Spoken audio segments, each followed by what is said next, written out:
Here we go.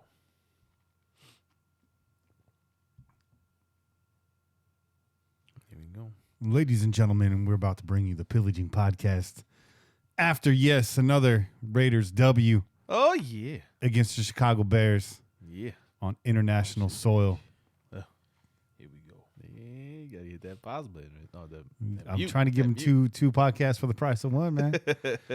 Those of you just tuning in, this is our soft intro. We're getting everything running over here, making sure the tracks are loud, making sure the lights are humming. Oh, yeah. Making sure the beer is cold, most importantly. So welcome. If it's your first time to the live stream, please join us in the chat. We love seeing new faces in there as well as our old salty stalwarts that are always here every week. And those of you listening back afterwards, kick back and enjoy the show. Leave us a comment, leave us a review, smash that like button, subscribe, all that. Crack them chelas too, bro. Crack the chela. Crack the chelas, man. Yeah. Somebody said we should shorten the show. I said, I don't know how we can. How do you contain all this Raiderness in under 3 hours? I just don't know. How are you going to contain all them phone calls, man? I know. All them phone calls. Oh, bro, I haven't even checked yet. Hold on. I guess that's one last thing to set up here while we get going. There you go. Say what's up to everybody on the chat, Shay. Yeah, man. Let's see who's up in here. Like you said, we got our pillaging family, our loyal pillagers up in here. But I see some new names. We got our boy Chevy. What's up, Chevy Raider? What's up, Drew Lopez? Brownie562. Thank you for joining us, y'all. He's saying I knew we were gonna ball out today. You goddamn right. Hardcore Raider. Gent. What's good, Gent? Gent is in the building. I didn't want to do notes earlier. I was like, let me call Gent. I need some inspiration. There you go. Jen always got our back. Let's see. Pete. What up, Pete? Kelly Zed. Vincent Lobstain. Our boy Bobby Wasabi is in the house. Raider Rich. Let's see. Luis got that apricot wheat chela. There we go. That sounds delicious. Apricot wheat? Damn. Our boy Jack Bauer 24 is in the house. Damn. David Marks. What's good, David? Jack. Luis Juante. Who else? Let's see. Try to get them all in here before. Good doc. You said you got the good doc already? No. I'm sorry. Raider doc? Ben. What's good, Raider Ben? Dr. No. Doug Dimmadone Jr. Seventh Core Gaming. What's good? What up, Grizz? Membreno 87. Shorty V. What's good, brother? Mr. Bright. Checking in from Delaware. All right, Raider Nation. All right.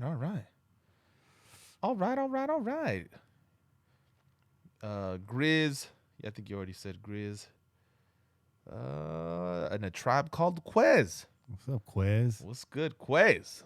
All right, man. Austin Lepla, I see you too, brother. Tony Walker. Yeah, Raider since 1973. I like it, dog. I like it. Quinn Mesmer. Damn. Got some new faces tonight, man. I like more and more people. I'm loving it. Loving it. Let's not keep them waiting. They're here. Let's get it going, They're dog. here for one reason only, and it's the same reason why we're here. That's right. So let's go.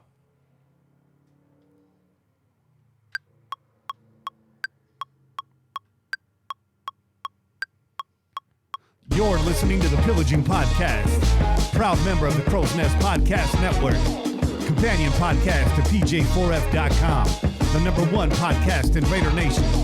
Tune in every week wherever podcasts are found. Call in and leave a message to be played on air at 408-909-PJFF. This episode brought to you by DC4L Custom Tees. Check them out at DC4LCustomTees.com. It's time to pillage another podcast. I'm your host, Kenny Staple. Che got that celebration chela. Oh, you already know we got the celebration chelas, bro. And this chela is sponsored by your boy, Bobby Wasabi. Our boy Bobby Wasabi doesn't let us down, dog. Coming through in the clutch. Bobby came over on Friday. He's always coming through with the chelas, and he brought something new, something we haven't seen before. He brought this Discretion Brewing Shimmer Pills. And See the bottle right there. I don't know if you guys can see the label. It's a little bright in here. There you go. And it is shimmering. It is a nice golden color. Yeah. It's nice. It's real nice, man. It's malty. Just a little crispness to it. That little bitter ends on it. It's good, man. It's refreshing, bro. It is. It's a Santa Cruz brew through and through. You could definitely drink this on the beach. After a nice day out there in the sun. This beer blends in with the background, dog. Look how beautiful it is. Out there having fun. Look at that, man. In the warm California sun. There you go. Boardwalk. That's a local commercial. Man. If you don't live out here, you don't get that. I hope all of Raider Nation is celebrating with an endless amount of chelas tonight, dog. Yeah. All night long. All night long. Better go and get it on. Call into work tomorrow morning, folks. It is over. Celebration Monday has officially begun. It is currently 7 p.m. on the West Coast on Sunday. Yeah, goddamn right. But we have already started right here at the Pillaging Podcast. Oh, you know. Make sure you follow us on Twitter at Pillaging Pod, at Kenny Stapler, at Che_PJ, the number 4F, at KaneMT6. And, of course, follow the whole gang at CNPodNet. Merchandise, obviously, OneNationFanwear.com. Free shipping when you enter PJ4F at checkout. Check out what Johnny's doing out there, and he's got some new stuff rolling down very soon. Like I've said before, all of his gear, this isn't drop shipping. These are vendors he works out contracts with on his own, hand-selected garments, the finest threads that you're going to find in streetwear right now. So definitely check out One Nation Fanwear and DC4L Custom Tees, as always. Excuse me, Dan doing big work over there. This beer's giving me the burps too, bro. It's up inside me. That's how you bro. know it's good. That's how you know it's good. It's in the chest plate right now. We're still on this big roadie, but when we get back in town, make sure you check out the Tailgate Show, exclusive to YouTube, right there on our YouTube channel, youtube.com/The Pillaging Podcast. That's right. Tonight's show, we're going to give you some quick hits from the game, recap the entire game. We're going to take you through that. Of course, our fact segment, we'll be breaking out all the numbers that are important to you in this win. There we go. And then Kane's MVP, trash can player, and more. And last but definitely not least, your calls and the phone lines are booked solid right now. Mm-hmm. Solid. I don't know if we'll get any live calls this week. You guys are very excited, so we're excited to listen to that stuff. I'm so excited. These international games, man, we finally broke through. I do have a suggestion for the NFL. It's that time of year. I just think that an NFL game in Germany during Oktoberfest. I like how you think, Doug. Tell me if I'm wrong. No, you're not wrong. I'm not going to tell you that. You're absolutely right. Tell me if I'm right. Oktoberfest. Let's do it. Come on, NFL. Make it happen. Goddamn right. You're goddamn right. The Raiders pillaged the Chicago Bears on foreign soil, running roughshod over the Bears' vaunted defense and sealing the 24-21 victory with 169 yards on the ground. The Raiders broke out to an early 17-point lead led by Josh Jacobs and a crisp conservative offense under the helm of a calm and collected number 4. That's right. Derek Carr looked pretty good today. Look real good. Real good. Modest stat line, spread the ball around very well. It's all right, man. Josh Jacobs getting it done. That's it. Safe to say we won the trade for today. Oh, absolutely. For today, absolutely. The Raiders won that trade. Yep. We're going to get into the numbers in a bit. There we go. But I had to say it. There we go. Khalil Mac was kept quiet all day, recording only 1 QB hit, 3 tackles, and the momentum-swinging fumble recovery caused by Oakland's own doing. The only sack Khalil Mac recorded on the day were these nuts. Facts. Those are facts. Fact. Not to get ahead of ourselves. This is still quick hits. The fumble was just one part of a mistake-filled third quarter that seemed to get off to a good start when the Silver and Black held the Monsters of the Midway to a 3-and-out on their opening drive of the second half. Looked good to get started, right? Yeah, absolutely, man. It looked like we were just going to continue where we left off, man. And that was beautiful. That was a beautiful thing to see. This defense go in there, shut it down, get that offense back out there, and let them run that ball right down that defense's throats. When the sideline reporter came out after half and said, this was a really excited locker room for the Raiders during halftime, I was like, oh, shit. Here we go, celebrating too early. I didn't hear her say that, but to me, I hear like this was a really excited group. I imagine that the Raiders were dropping a whole lot of F-bombs and your mother's and Your mother was dropped for sure. they were excited, man. They should have been excited. But I don't think by any means they were kind of like, oh yeah, we got this one in the bag. They came out hungry again in the second half, man. That defense came out and they were like, yo, we're the underdogs here. Nobody thinks this defense is worth anything. Nobody thinks we got any pass rushers. Nobody believes in this team at all.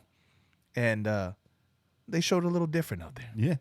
Showed a little different out there. No wide receivers going into the game. Right. Sometimes these things force you to be just a little extra creative. Yeah. And get your back up a little bit. It seemed to work out for the Raiders and Raider Nation today. Sherrick McManus's goal line peanut punch was a blow to the gut of Raider Nation, forcing a Trevor Davis fumble just when it looked as if Oakland was about to post another 7 points on the scoreboard. I know myself and the rest of you were like, God damn. Yeah. Yeah. 'Cause Absolutely. You thought, oh, he got in, play was dead, ball crossed the line. Then you saw the replay and you were like, oh, shit. No, I saw the ball bouncing around and I was like, damn. Like, really? This is what's going on? And the first thing that came out was like, run the damn ball. Mm-hmm. Just give the ball to the guy that's been killing him the whole time. Yeah. Just give it to him. Yeah. It's first and goal. Right. Just give him the ball. Shit, man. Hey. Raider Nation let out a collective yell when questionable Mo Hurst sack negated a would-be interception by American Ninja Worley. It was not a questionable sack. Questionable roughing the passer call, I should say. Yeah, that was bullshit, dog. Yeah, I mean, come on, man. Hurst noticeably twisting his body midair so he wouldn't come down on the quarterback. It was like a perfect takedown in wrestling, bro. Like, it was one shoulder on him. He's got his weight this way. He's leading him down to the ground. Like, what else does the NFL want, bro? What else does the NFL want? I know what they want. They want to penalize the Raiders for every little fucking thing. That's what they want to do. You goddamn right. Yeah. Yeah, I mean, I didn't see anything wrong there. Hurst launches mid-throw, gets his arm around Chase, turns mid-air so he doesn't come down on him. Did everything he needed to do with a moment's notice, quick reaction time, and they still got him with that laundry. So kind of a blown call there, in my opinion. But the Raiders, they don't stop fighting. Nope. Penalties and turnovers would continue to haunt the Raiders after halftime. The contest looked as though it would take a turn for the worse until the product of the Khalil Mac trade jumped back into the water. Yeah. On the clock. Yeah. Right? Of course. That's always our biggest fear, right? Don't act too much time on the clock, bro. Yeah, don't act like you weren't nervous. No, everybody gets nervous, bro. This is Raider Nation, dog. Raider Nation. That's how we live. And of course, following that up with Gary Conley's icing interception that would end the game right then and there, and the Raiders would leave London victorious. That plane ride has got to be pretty turned up tonight. Oh, the bottles are popping, dog. Cheddars are flowing right now. Got some bonus hits for you. Khalil Mac did not speak to reporters after the game. He had his head in his towel, looking at pictures of Derek Carr. He was that Wolverine meme, yeah, dog. yeah. Said that image. Derek Carr's is Jean Grey. I miss you. I miss you.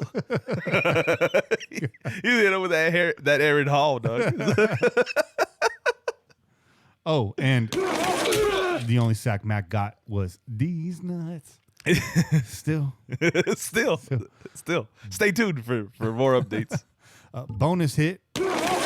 Raiders are now sitting alone in second place in the AFC West with a 3-2 record after the Chargers fell to the Broncos earlier today. So what's their record now? 2-3? Did they get 2 wins? I thought they were sitting at. No, you're right. They had gone 2-2, right? They had one last week, so they were 2-2. Now they're 2-3. That's right. Yeah, That's right. 2-3. That's right. 2-3. That's right there. 2-3. 400 in third place in the AFC West. Yeah. Gotta love that. Yeah. Oh, what's more? Prior to the game, Jay Glazer said that in conversations, Khalil Mac stated he did not want to play for John Gruden due to John Gruden's ego. Now, Jay's a pretty reputable insider, I will say that. Despite the fact that the man looks like a shiny potato, he's rarely very wrong. You know, With a mustache. yeah. He looked like a greasy potato, bro. That guy just took all the oil up, bro. He was just in that oil bath, bro. He looked like a slippery potato, And bro. then he just dipped out. He was like, you ain't about to throw me in the fryer, motherfuckers. He looked like a potato in Vaseline. He's trying to stay moist. I mean, this congruent with this cooperates with the fact that, what we heard was Mac didn't want to be a Raider. We're not going to go into the whole argument again, but just very interesting. Very interesting. Yeah. Oh, well, listen, man, people have been on either side of this, right? This argument. What we try to do is try to really be as honest as possible. We didn't want to take a side. You could be the fanatic that said, how do you trade away a generational talent? And we absolutely feel that, right? And then you also can be on the other side is that he didn't want to be here. And Gruden, they did everything they could. And so you hear that and you understand that too. Somewhere around the middle is what really happens, right? Mm-hmm. But we do know a few things, that there was no communication. There was no communication by said Khalil Mac with John Gruden. And John Gruden's only going to take so much of that for so long before he says, well, you don't want to fucking play for me, so all right. Yeah. Then let's just it'll be what it is then. And he did that, and he said, okay, we're going to start this fucking team. We're going to start anew with motherfuckers that really want to play for me and really want to be Raiders. And that's what we're starting to see on this team. So we can't be mad about the trade. Yes, Khalil Mac is that good of a fucking player. He didn't show it today. That's because we got a real good fucking game plan ready for him, ready to shut him down. But you look at the guys that we got in replacement of him. People were saying, how do you give all that money to Trent Brown? How do you give all that money to Trent Brown? He's not even that good of a tackle. He's not even the best tackle in the league, but you give him all that money and you wouldn't pay Khalil Mac? Well, guess what? Trent Brown, he showed you why you give him that money. Because guess what? Khalil Mac didn't do shit against Trent Brown. Played pretty well against the Broncos week 1, too. That's right. Just saying. So listen, man, I think that this team is moving in the right direction. We're putting the players in place that we need to make sure that this quarterback is successful, that this team is overall successful. And yes, we believe that Gruden is here because he really wants to see this team win. Mm-hmm. And he's going to do whatever the fuck he can to make this team win. So get on board. Well, get on. Or get the hell on then. Get on. Get the hell on then, man. There's two types of players in this league. Ones that listen to their coaches and their teammates, and ones that listen to their agents. Oh, and there's one that listens to his grandma too, but he's not in the league anymore. So we don't have to talk about him. Hey, Grandma, I'm free. No cap, Grandma. No cap. On the real though, listen to your grandma, man. Listen to your grandma. Yeah. Let's hit him with that injury update. Nah, there you go. Jacobs left the game briefly with an elbow injury, but returned later. It wasn't the only elbow injury we saw in the game. No. Hey, you know what, man? The injury that changed that game was Hicks going out early, because we know how big of a impact he has on the inside of that line, especially against the run. Mm-hmm. When Hicks went out with what looked to be a dislocated elbow, if not worse. That elbow looked like a grape stem, bro. Bro, it was not pretty. It was not pretty on that replay. You just see like the joint kind of, it did not look good. Muscle was not where it was supposed to be. Yeah. And then he just laid on the ground and was just kind of telling the guy like, nope, I'm not about to get up right now. Call somebody. Yeah. You don't like to see that, right? You don't like to see somebody get injured. It worked in our benefit for sure. But I hope that dude is able to come back because he's a great player, man. He's a great player. And then furthermore, Arden Key went out late in the game. Looked like it could have been an ankle injury or a leg injury of some sort. I couldn't quite tell what it was. Yeah. As far as I know, no details have come out yet. By the time most of you that have listened to this will probably get some clarity on that. Right. But he didn't look terrible going off the side. So, 2 weeks to rest up. Hopefully Arden Key is doing well. Hasn't really produced as far as the sack column, but he does look fast and does look strong this year. And his rush is causing some chaos and commotion and freeing up defenders on the line to do what they got to do. So. Well, the biggest impact that he's having is when he comes in tandem with Max Crosby on that side, on that right side. And they got the 2 speed rushers. They got Key going inside. They got Max going on the outside. And you can see that they're not prepared for the speed that those guys bring. Mm-hmm. It didn't work all the time, but it's putting enough pressure on that offensive line that we got some shit done today, man. Mm-hmm. To the tune of what? 4 sacks? 4 sacks. That's right, baby. That's right. That's right. That's a fact. That's a Fact. Yeah, Silver and Black Facts brought to you by me. The Raiders outgained the Bears 208-44 in the first half. Had 14 first downs compared to 2 for Chicago, and led the game 17-0 to match the team's biggest lead at any point since Gruden returned as a coach last year. That's right. Furthermore, went on to win the game with 25 first downs. That's right. 25 first downs. Fact. Max Crosby, Benson Mayowa, and Maurice Hurst all came up with sacks the first time Oakland had 3 in the opening half since guess who?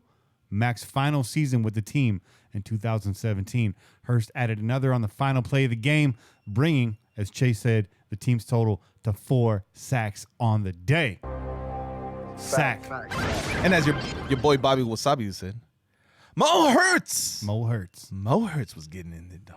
On the other side of things, Carr was kept clean all day long, only getting hit once and sacked 0.0 times. Fact. Settle. Raiders held the ball for nearly an entire quarter of football more than the Chicago Bears, moving the chains for nearly 35 minutes to the Bears' 25 all game.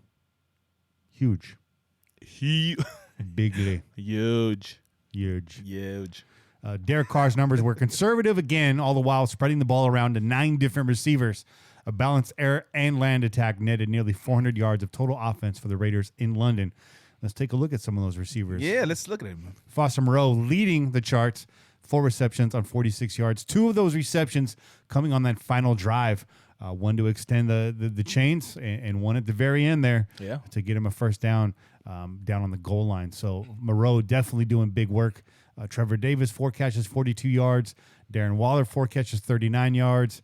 Carrier, 2 for 22. Josh Jacobs got involved like we said he needed to. 3 for 20. DeAndre Washington, 3 for 19. Jalen Richard, 2 for 18. Renfro, 1 catch, a big catch on second down. And he put the shakes on him. And put the shake and bake. Put the shakes on him, bro. Did a little mashed potato on that. A mashed potato. I can do the twist. Keelan Doss, last but not least. That's right, your Alameda boy. 2 receptions for 11 yards. There you go. Team total 25 receptions for 229 yards, a 9.2 average. 23 the longest of the game. 32 total targets. Not too shabby. Yeah. Not at all, bro. And listen, the fact that we got that many passing yards, that many receptions, completions with such a run-heavy game plan, hey, man, we were doing our damn thing. They were doing a great job out there, man. We told you they were going to dink and dunk you to death. You were going to be happy with that this week. You were going to live with that this week. Kenny told you about the paper cuts. 1,000 paper cuts. All about the paper cuts. So. Well, they hurt so good when it works. Hurts so good when it works. Yep. We said we were going to live with that. What else did we tell you? Got to get Derek Carr out of the pocket. We saw a couple bootlegs today. That's right. Worked very nice. Got away from the pass rush. What else did we tell you? Hit those flat passes. Yeah. Hit those little wheel routes coming out the back. Mm-hmm. Those little swing routes. Did we do that? Absolutely. We did that. Pass in to the pressure. Get behind. Get behind me. Yeah.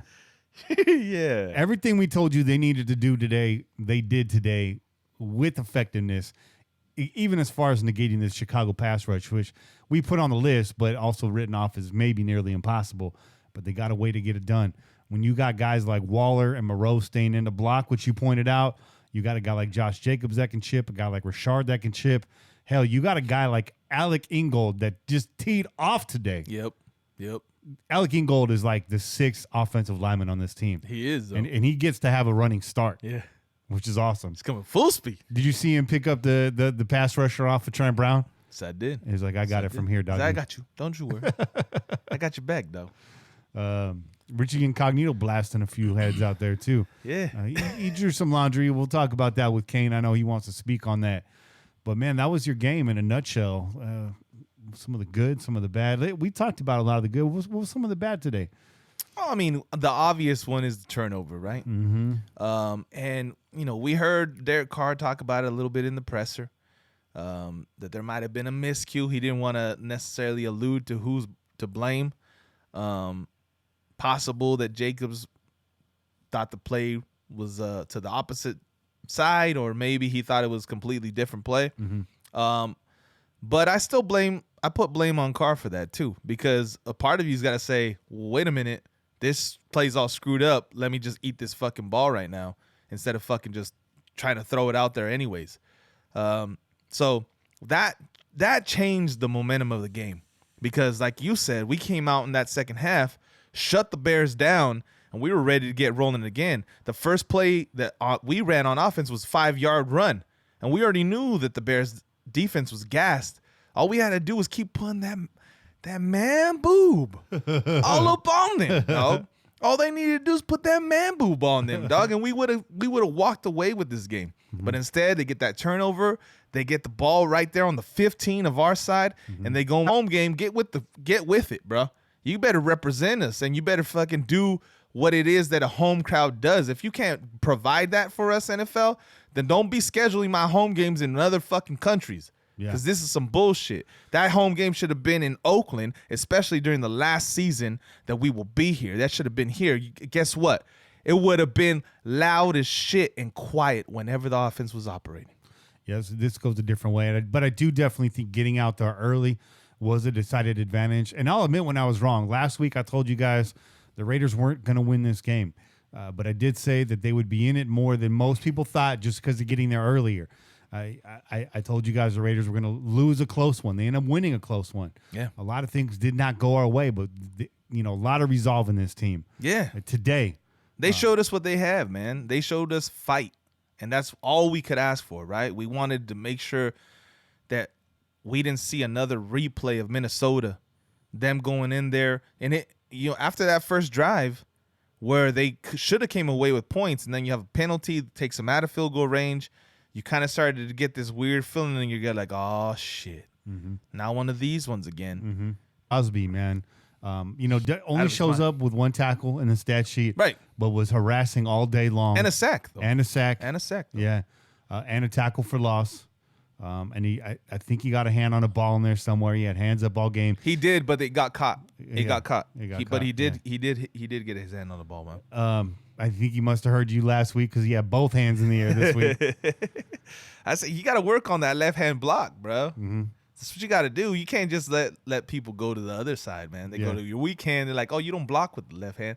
Then you crossing over your body. You fouling people, dog. Yeah, you got to block with both hands, though. Last fact before we get out of this, we kind of extended right there. Last fact. Oh, fact. That 3 guys: Eric Harris, Carl Joseph, and Tyre Whitehead. All your leading tacklers. Carl Joseph with one less tackle, I believe, than Harris and Tyre. But all 3 guys were everywhere on the field today. Joseph was laying hit out there. Yeah. Laying big hit out there. Yeah. Carl Joseph, as was Harris. Harris had some nice finish-up tackles as well. And, of course, gets the ball on 4th and 3 to convert the first down. Real big play by Eric Harris right there. That was huge, and bro. You got to be proud of Whitehead. This defense did not look out of position all day today. He wore the green dot. Many people were critical of him all week. We didn't really go in on him. We thought, it's definitely concerning not having Burfict out. But Whitehead, man, you did your thing. You brought your lunch pail today, and that's the kind of guy you are. And the defense is, the guys are respecting you. And I think having 2 of those vets in that position really paid off. Absolutely. Whitehead really being the only one there last year. Something happened during this training camp where I think Whitehead probably earned a lot more respect. And obviously just the second year in the system. Well, I think it's comfort, right? He finally is getting the understanding of the scheme the second year. And he talked about it a little bit going into this game. There was a he was interviewed, and I think that question came up. They're like, well, how do you feel? How comfortable do you feel being the person that's going to wear the green dot, who's going to be calling out those plays out there on the defense? And he said, he kind of like wanted, you could tell he wanted to like roll his eyes, like, motherfucker, how you going to ask me that question? But he's like, oh, I feel comfortable. Okay.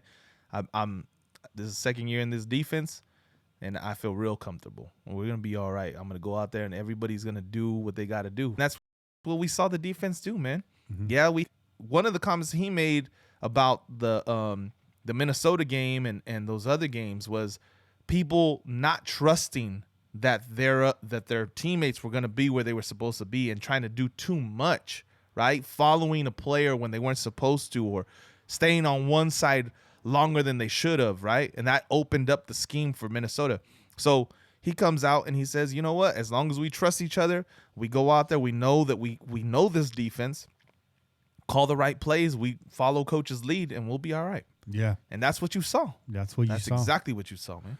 I think another guy that deserves some mention there is Hankins.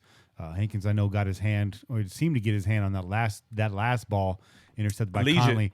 Oh, no, that was Corey Liggett. Yeah, Corey Liggett, my bad, 94. Liggett, making an impact since he returned to the field last week. I feel like Liggett's, turning a couple heads. Now, I don't know if he got his hand on that ball or as you stated earlier, if he just changed the trajectory of it. But that hand in that play, go back and watch the replay. Big difference getting that hand up. Disruption, though. Huge. Disruption. He disrupted that play. And I'm not saying that it would have been completed otherwise, because it looked like it was a lost cause.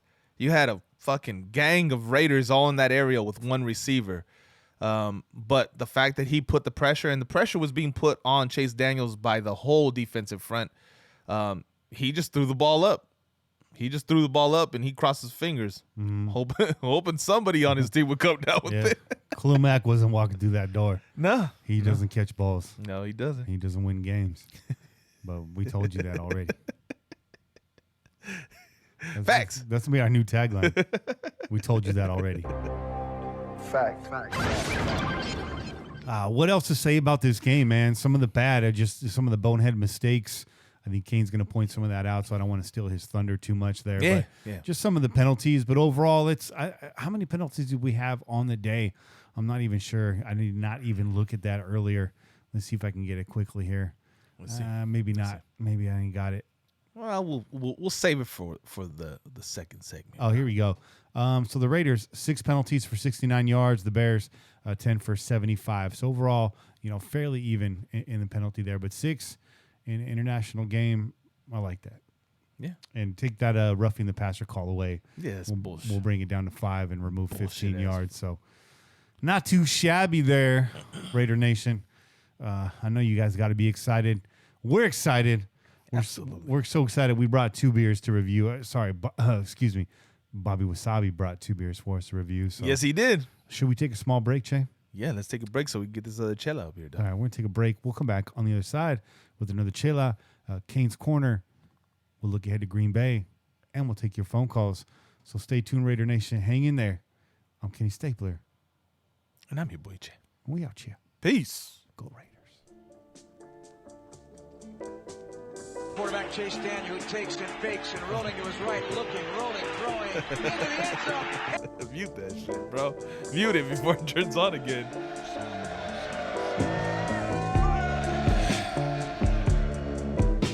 Oh. Yeah.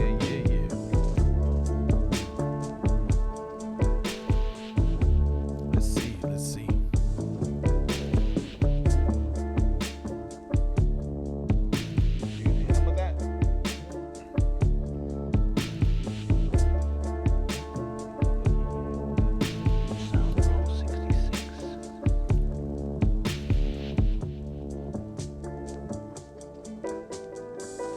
At the end of a hard week, it's great to sit down, take some time off, crack a chela, watch some football, watch some Raiders football. Game-winning TDs, 2-minute drives, comeback victories, shutting down your former all-pro defensive star. There's nothing else like the NFL. And there's no better way to make games even more exciting than to put some hard-earned money on them. You're a smart football fan. You're a sports fan that knows all. Hell, you're a member of Raider Nation. There's nothing that gets by you. Is it really a gamble when you know the game that well? Do the smart thing. Go to mybookie.ag. No one gives you more ways to win than they do. MyBookie's got the fastest payouts, better lines than any other sports book. Don't forget, where you're betting is just as important as who you're betting on. And mybookie.ag is the best in the business. It's where I play. It's where Che plays. It's where Kane runs it. And you should too. Look, if you took the Raiders and the 6.5 points this week, you made money. If you took the Denver Broncos and 7 points, you're happy. If you got 6 points and you bet Minnesota this week, they clowned New York and gave you a 24-point cushion while doing so. You're flush. The wife is off your back. Who's got it better than you, doggy? Nobody. Because you betted with mybookie.ag. I wouldn't be telling you guys to bet with them if I didn't think that they were best. Great website. Again, the quickest lines out there, quickest payouts. Get on there early. You still got Monday Night Football to bet if you're watching this live right now. This is true. And if you're hearing this maybe a little late, hey, lines are already open for next week. So get on there. mybookie.ag. You're the kind of guy that likes to bet a little and win a lot. Try a parlay. If all your picks come through, you will multiply your winnings. And no matter how you bet, the NFL season is the best time of year. Join now and MyBookie will double your first deposit. Use promo code PILLAGING to activate this offer. That's promo code, all caps, PILLAGING. Visit mybookie.ag today. You play, you win, you get paid. Money.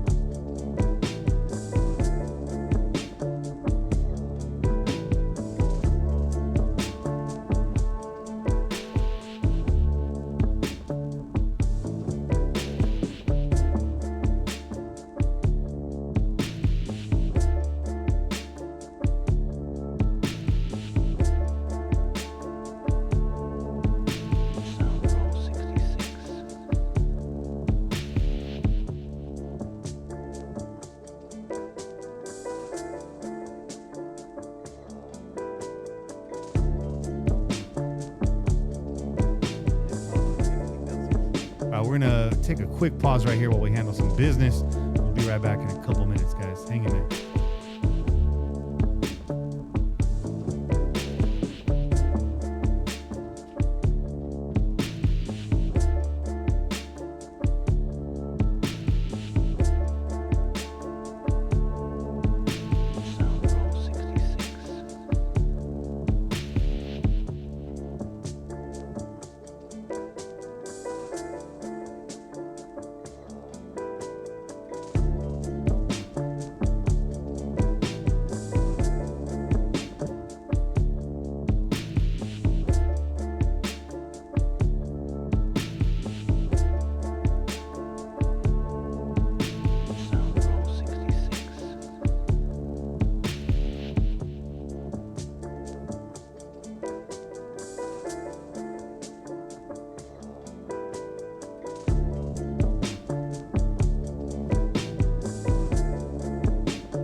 Yeah, what's up, guys?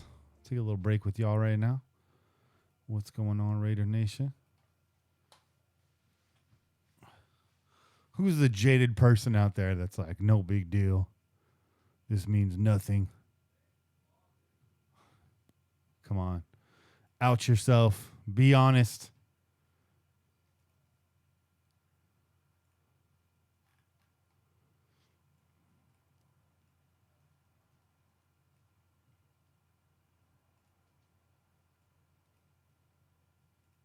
Quarterback Chase Daniel takes and fakes.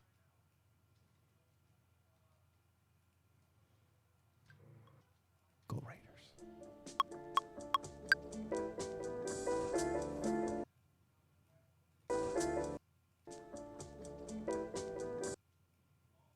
Peace. Go Raiders.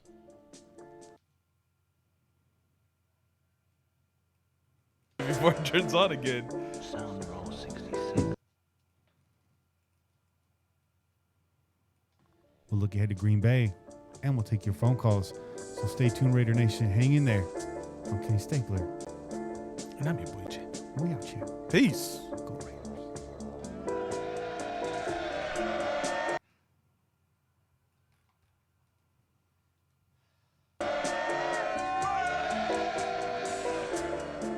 At the end of a hard week,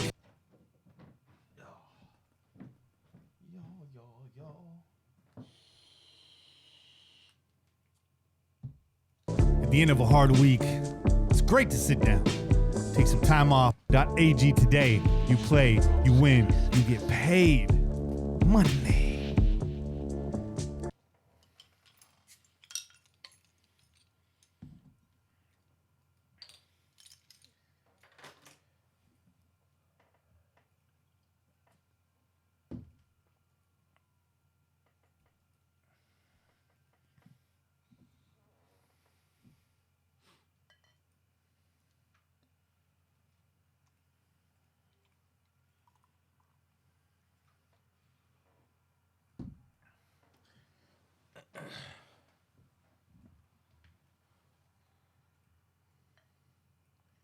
Play, you win, you get paid money.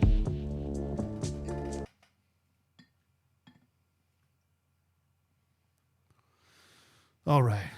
Sorry, just doing some editing here. Trying to save some time for later. Let's get on this. I'm gonna come back with Kane's Corner. So who's outing themselves, man? Who's Ooh, that's a syrupy one. Aye. What's the percentage on that one? Oh yeah, we didn't even give the percentage on the first one. We missed that one. Oh, they have it labeled right here. Here we go. So this is 6.5 with 52 IBUs. The first one was 5.3 with 31 IBUs. It's where that little bitterness comes in. How many IBUs on this one? 52. Oh, okay. But it doesn't taste that much more bitter than the pills. I don't feel like it's that strong. I'm getting it, You but get it? I'm a little more sensitive to that. He's sensitive. I'm muy sensitivo.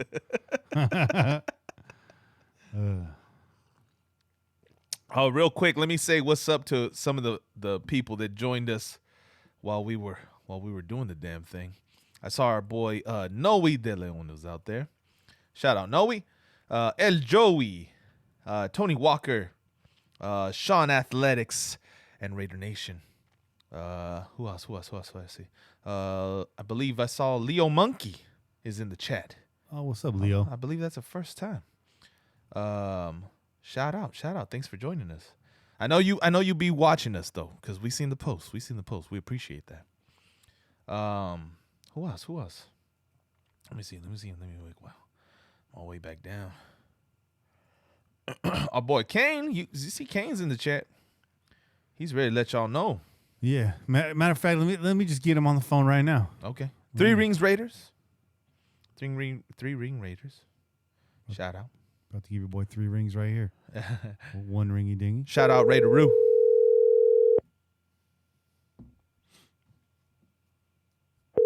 Two ringy dingies.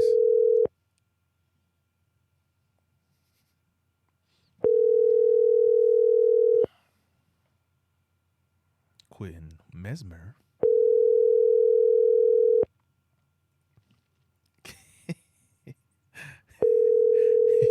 Your boy Ice Cold's in the fucking chat. Please leave your message for... Shout out to Daniel. Okay, you better pick up the phone. I'm gonna give him one more shot right here. If not, we gotta go to our backup quarterback, man. What about the Pittsburgh Steelers though, dog? They had to go to their backup quarterback. Oh, bro, see they that shit? took the face mask off that dude. He was out, bro. Bro, he was in La La Land, dog. That's a meme tonight, bro. He was happy as fuck. Did you see him? Yeah. He's all smiling. So why you take my face mask off? I like that face mask. Someone's posting that as a meme. It's like, me, these edibles ain't shit. 20 minutes later, no face mask. I'm ready, coach. Put me in. Oh, man. I thought Kane was in the chat. I don't hear him picking up the phone, though. He was in there. Please leave your Nah. We'll give him one more minute, and then we're going to call in the reserves. We'll shout out our boy Just Win Johnny. He's up in the motherfucking building. I think I got everybody. Let me know if I missed you. Johnny's up in the building with that gas station burrito. Yeah. You joking around, but your ass got food poisoning last week. Hang in there, Jan. We may be coming to you very shortly. Put me in, coach. You know your boy Gent's always on standby. You want to come back and give him that extra chela? Or you want me to just give him the extra chela right now? Because you know your boy Bobby Wasabi hooked it up.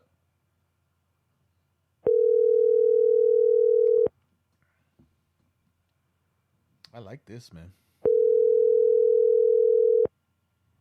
This is good.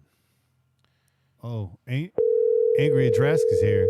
Oh, Congratulations to Angry Trask. congrats.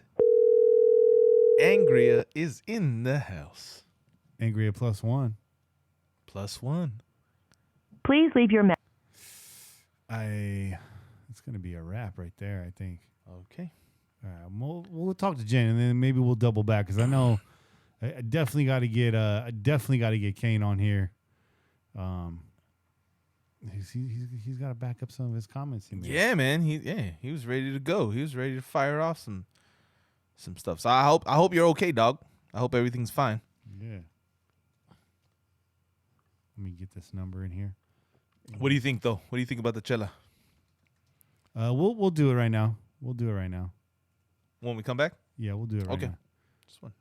I know Jen's gonna answer because he's right there. So we'll just come into him on the record. So let me get his number queued up here, and let me bring us back in because I'm thirsty. So am I. Quite on set.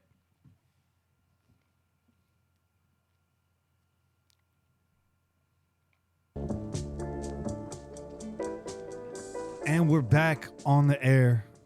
It's fresh. Oh, yeah. It's live and direct. Oh, yeah. It's Kenny and Shay. You goddamn right. And it's part 2 But dude. of our Chela segment. It's a win, which means double chelas. Absolutely. You Dobles. got to get the double chelas for the W. Cheers to that, brother. We got this beautiful Uncle Dave's IPA that our boy Bobby Wasabi brought for us yet again, sponsored the second chela.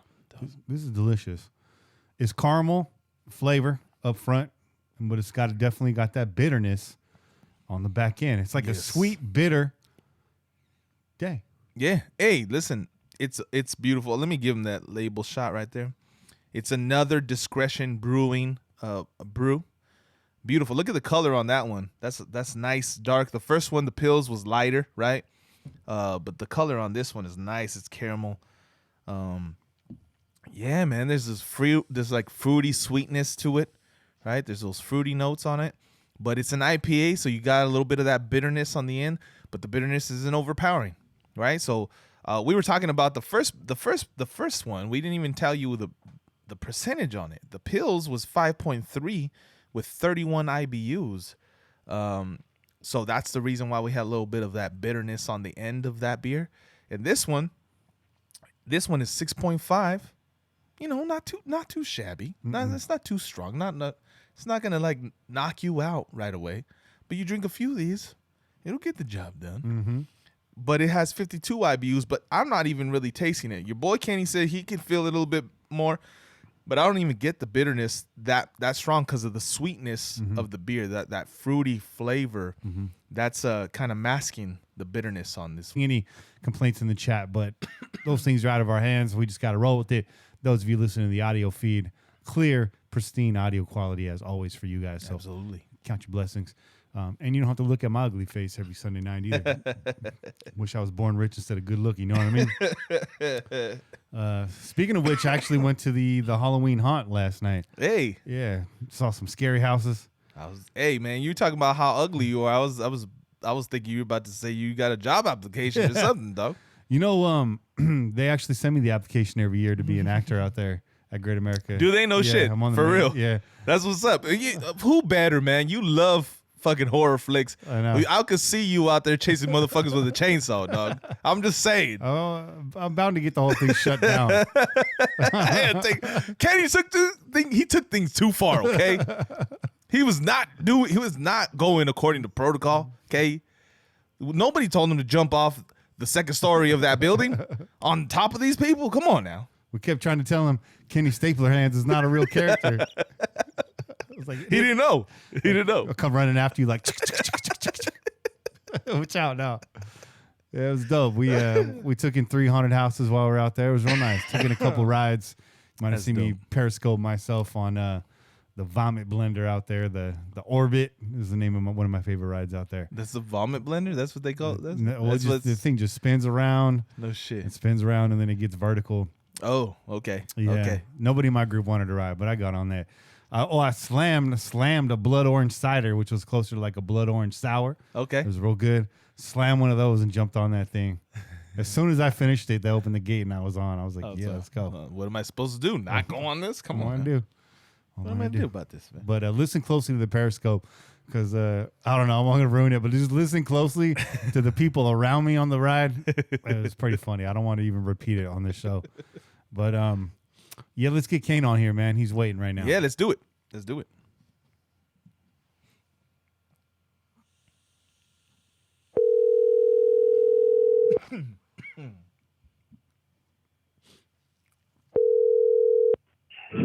Hello. There he is. What's up, Kane?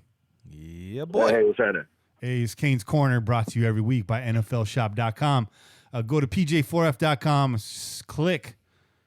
I said click. Click. on that NFLshop.com banner. And anything you purchase on the site, we get a little kickback. Help keeps our pirate ship afloat on the water. And right now, sitting at 3-2 in the AFC West, we want to stay on top of the water. Ain't that right, Kane? Yes, sir. I'm juiced about the win today, man. Shit, we played a good game, man. Well game plan. Game plan was well thought out. Oh, yeah. He probably started game planning for this game when the schedule came out. I wouldn't doubt it, man. And it all started with that decision to leave early. And I think that made all the difference in the world, at least in that first half, because Khalil Mac and the rest of that defense looked gassed in the first 2 quarters almost immediately. It wasn't until the third quarter that we let them back in that you saw the momentum kind of get up under their wings a little bit. But down the stretch, we saw the same thing again. They were getting pushed around out there. Hey, yo, after that Indianapolis game, though, you got to imagine that flight to London right after there, you had to have Gruden, Ole, and Derek Carr all cuddled up together in that front seat. Yeah. And Gruden was just fucking talking all night long, dog. No sleep in this fucking plane, bro. You better get this shit straight, Derek Carr. Yeah. That's right, man. So some of the key advantages in this game, what were some of the things that you saw the Raiders do, Kane, that allowed them to get this victory? Well, we first of all, we dominated on both sides of the ball in the trenches. That's right. We shut their run game down and we ran the ball well.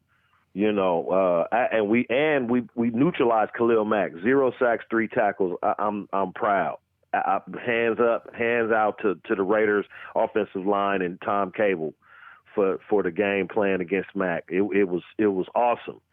I can't even think of a word for it. I'm elated right now after this victory. Yeah, but that's the keys, man. I mean, right there, the trenches. We won the game in the trenches. We didn't have our receivers.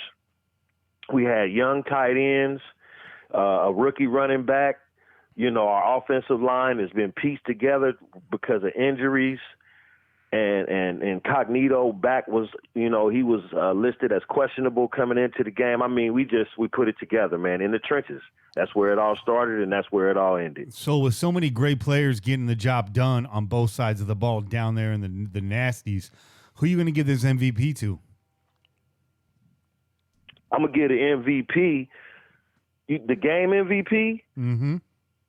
You talking about the shit? I'm going to give the MVP to the O-line, man. Come on now. You got to give it to the O-line. I ain't never seen Derek Carr so clean in this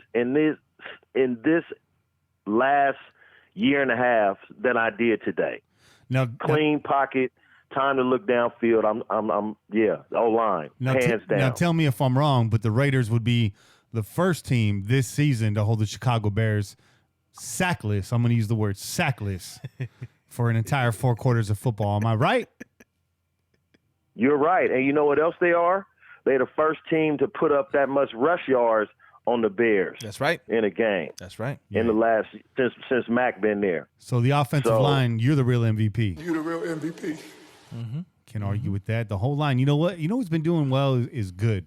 I think Denzel Good has been doing. Hey, that was our concern, right? With our boy Devi going out last week, and we talked about him being out for the rest of the season, and how we were hopeful because once Gabe got back, then you knew you had that solid guy back there. But all of a sudden, Good gets in there, looks solid, dog. He looked really solid, and it just goes to show you how another year in the system, another year in the scheme, another year of maturity really pays off for these guys. And I think we're in good hands, man. I think this offensive line is starting to surprise people, man.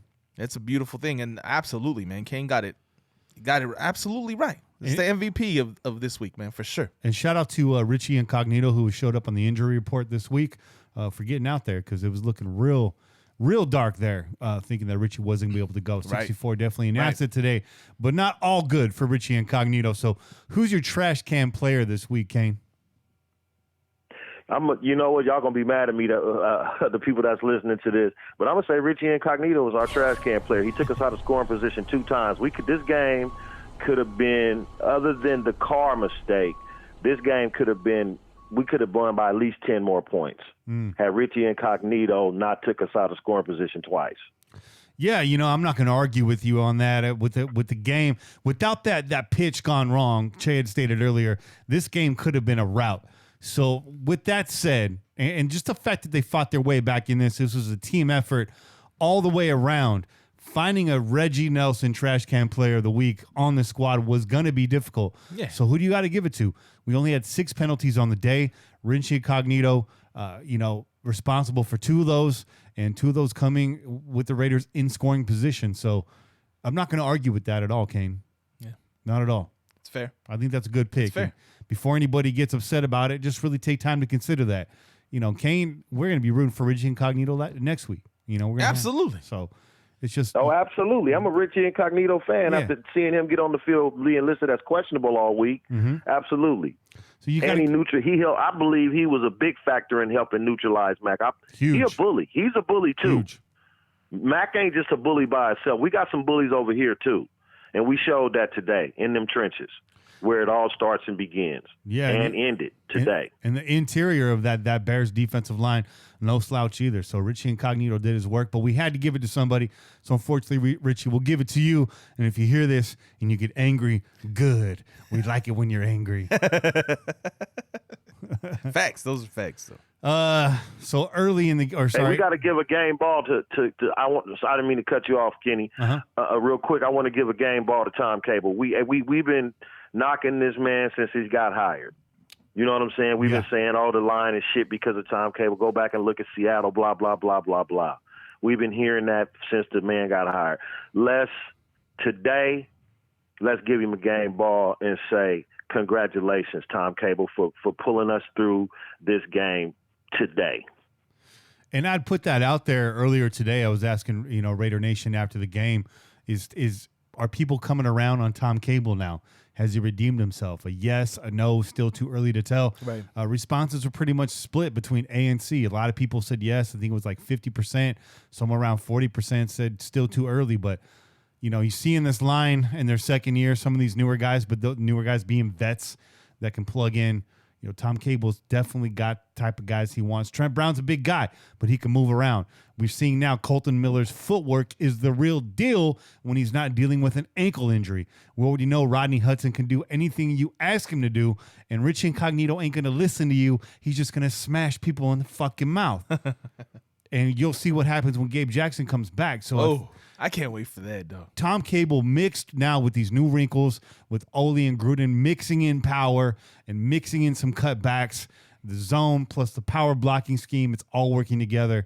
The Raiders did a great job mixing it up today, running outside, running inside, hitting the flats, hitting the swing routes, hitting the middle of the field, not getting too greedy, but taking everything this defense was going to give them and running right into the strength of the defense and passing right into the pass rush. Everything you need to do to counteract a tenacious defense, which is what we did today. You're absolutely right, Kane. The game planning was top notch. And this death by 1,000 paper cuts thing, it doesn't seem too bad when it all works out. Yeah. Yep. So we've been critical through 4 weeks. We were very critical of numerous players on this team, Kane. Who's breathing easier after this game on the Oakland Raiders? Who's breathing easier? I'm going to say John Gruden is breathing a lot easier today because we took the Bears' pick and beat them with it, and they running game sucked. Mm-hmm. So I'm going to say John Gruden today, you breathing a whole lot easier, my brother. Raider Nation looked at that trade today and said, God damn, boy, Jacobs, you came through. Mac, where was you at? Yeah. There you go right there. Josh Jacobs, 26 rushes, 123 yards on the ground. I think he finished somewhere around 143 total yards on the day. 2 touchdowns. 2 touchdowns.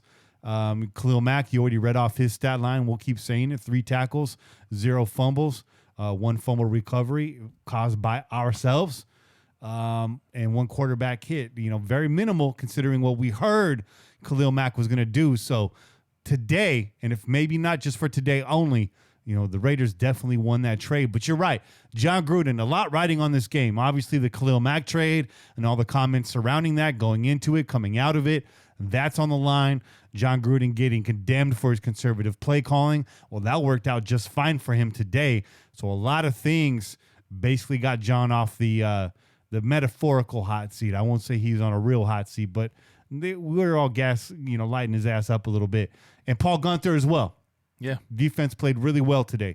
Tyre Whitehead was a big part of that, but the twists, the stunts, the weak side blitzes, the speed packages, did a great job, PG, mixing everything up today. You look at the offense, you look at the defense, you know, the offense is anemic right now. Bleeding players, bleeding wide receivers, you know, patching together the offensive line when we have to.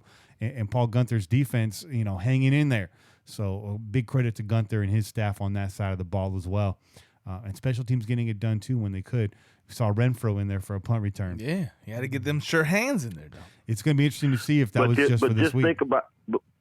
But think about it, though. If we had lost this game today and Khalil Mack had 3 sacks and a forced fumble and, a recovered fumble, John Gruden wouldn't have been the favorite of the fan base today. You know what I'm saying? So, no. I mean, yeah, we got to give shout out to all those people, the whole Raider coaching staff. But at the top of that list, sitting up there by himself, because if we lose, that's where he would be.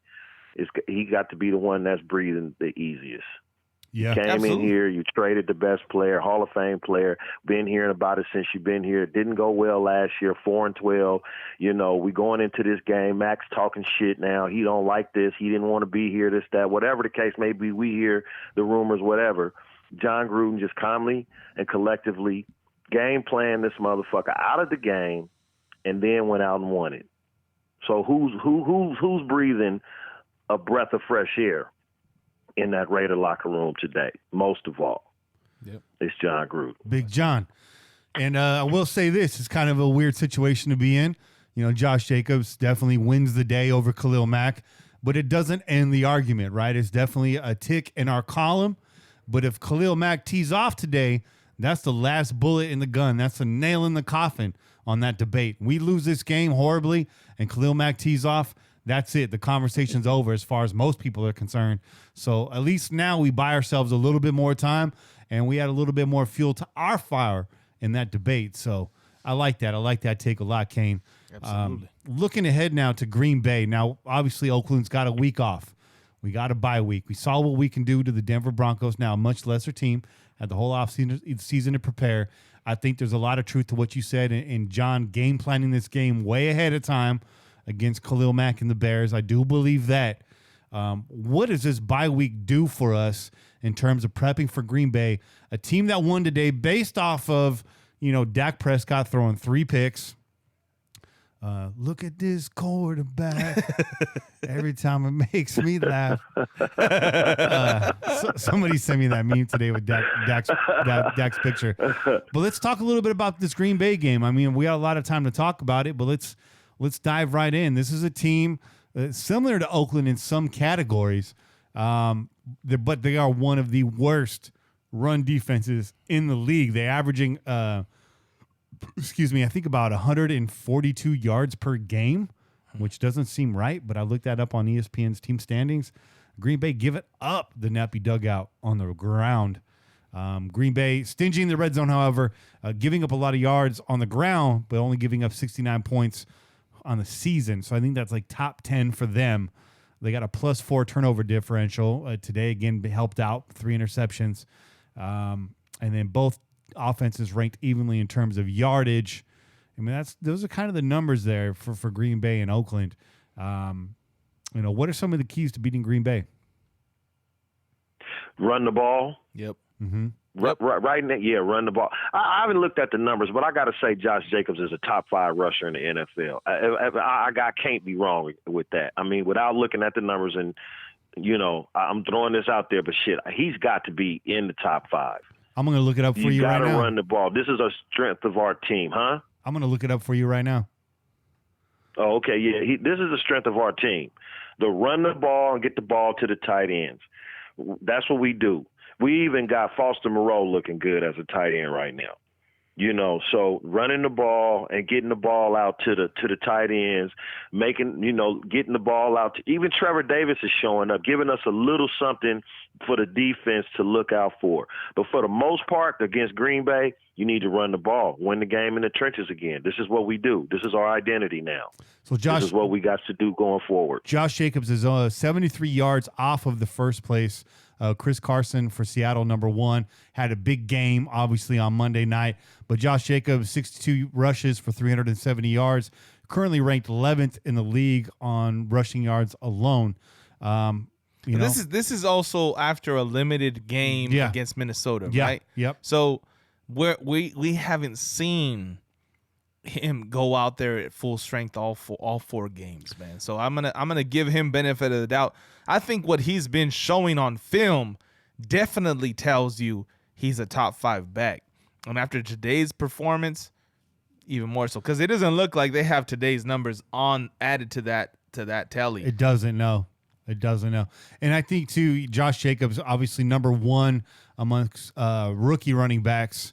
And I don't think that's actually very close. He's definitely getting a lot more run than he's the other killing rookies. everybody, bro. Yeah. There's not another rookie running back that's even close to Josh Jacobs, man.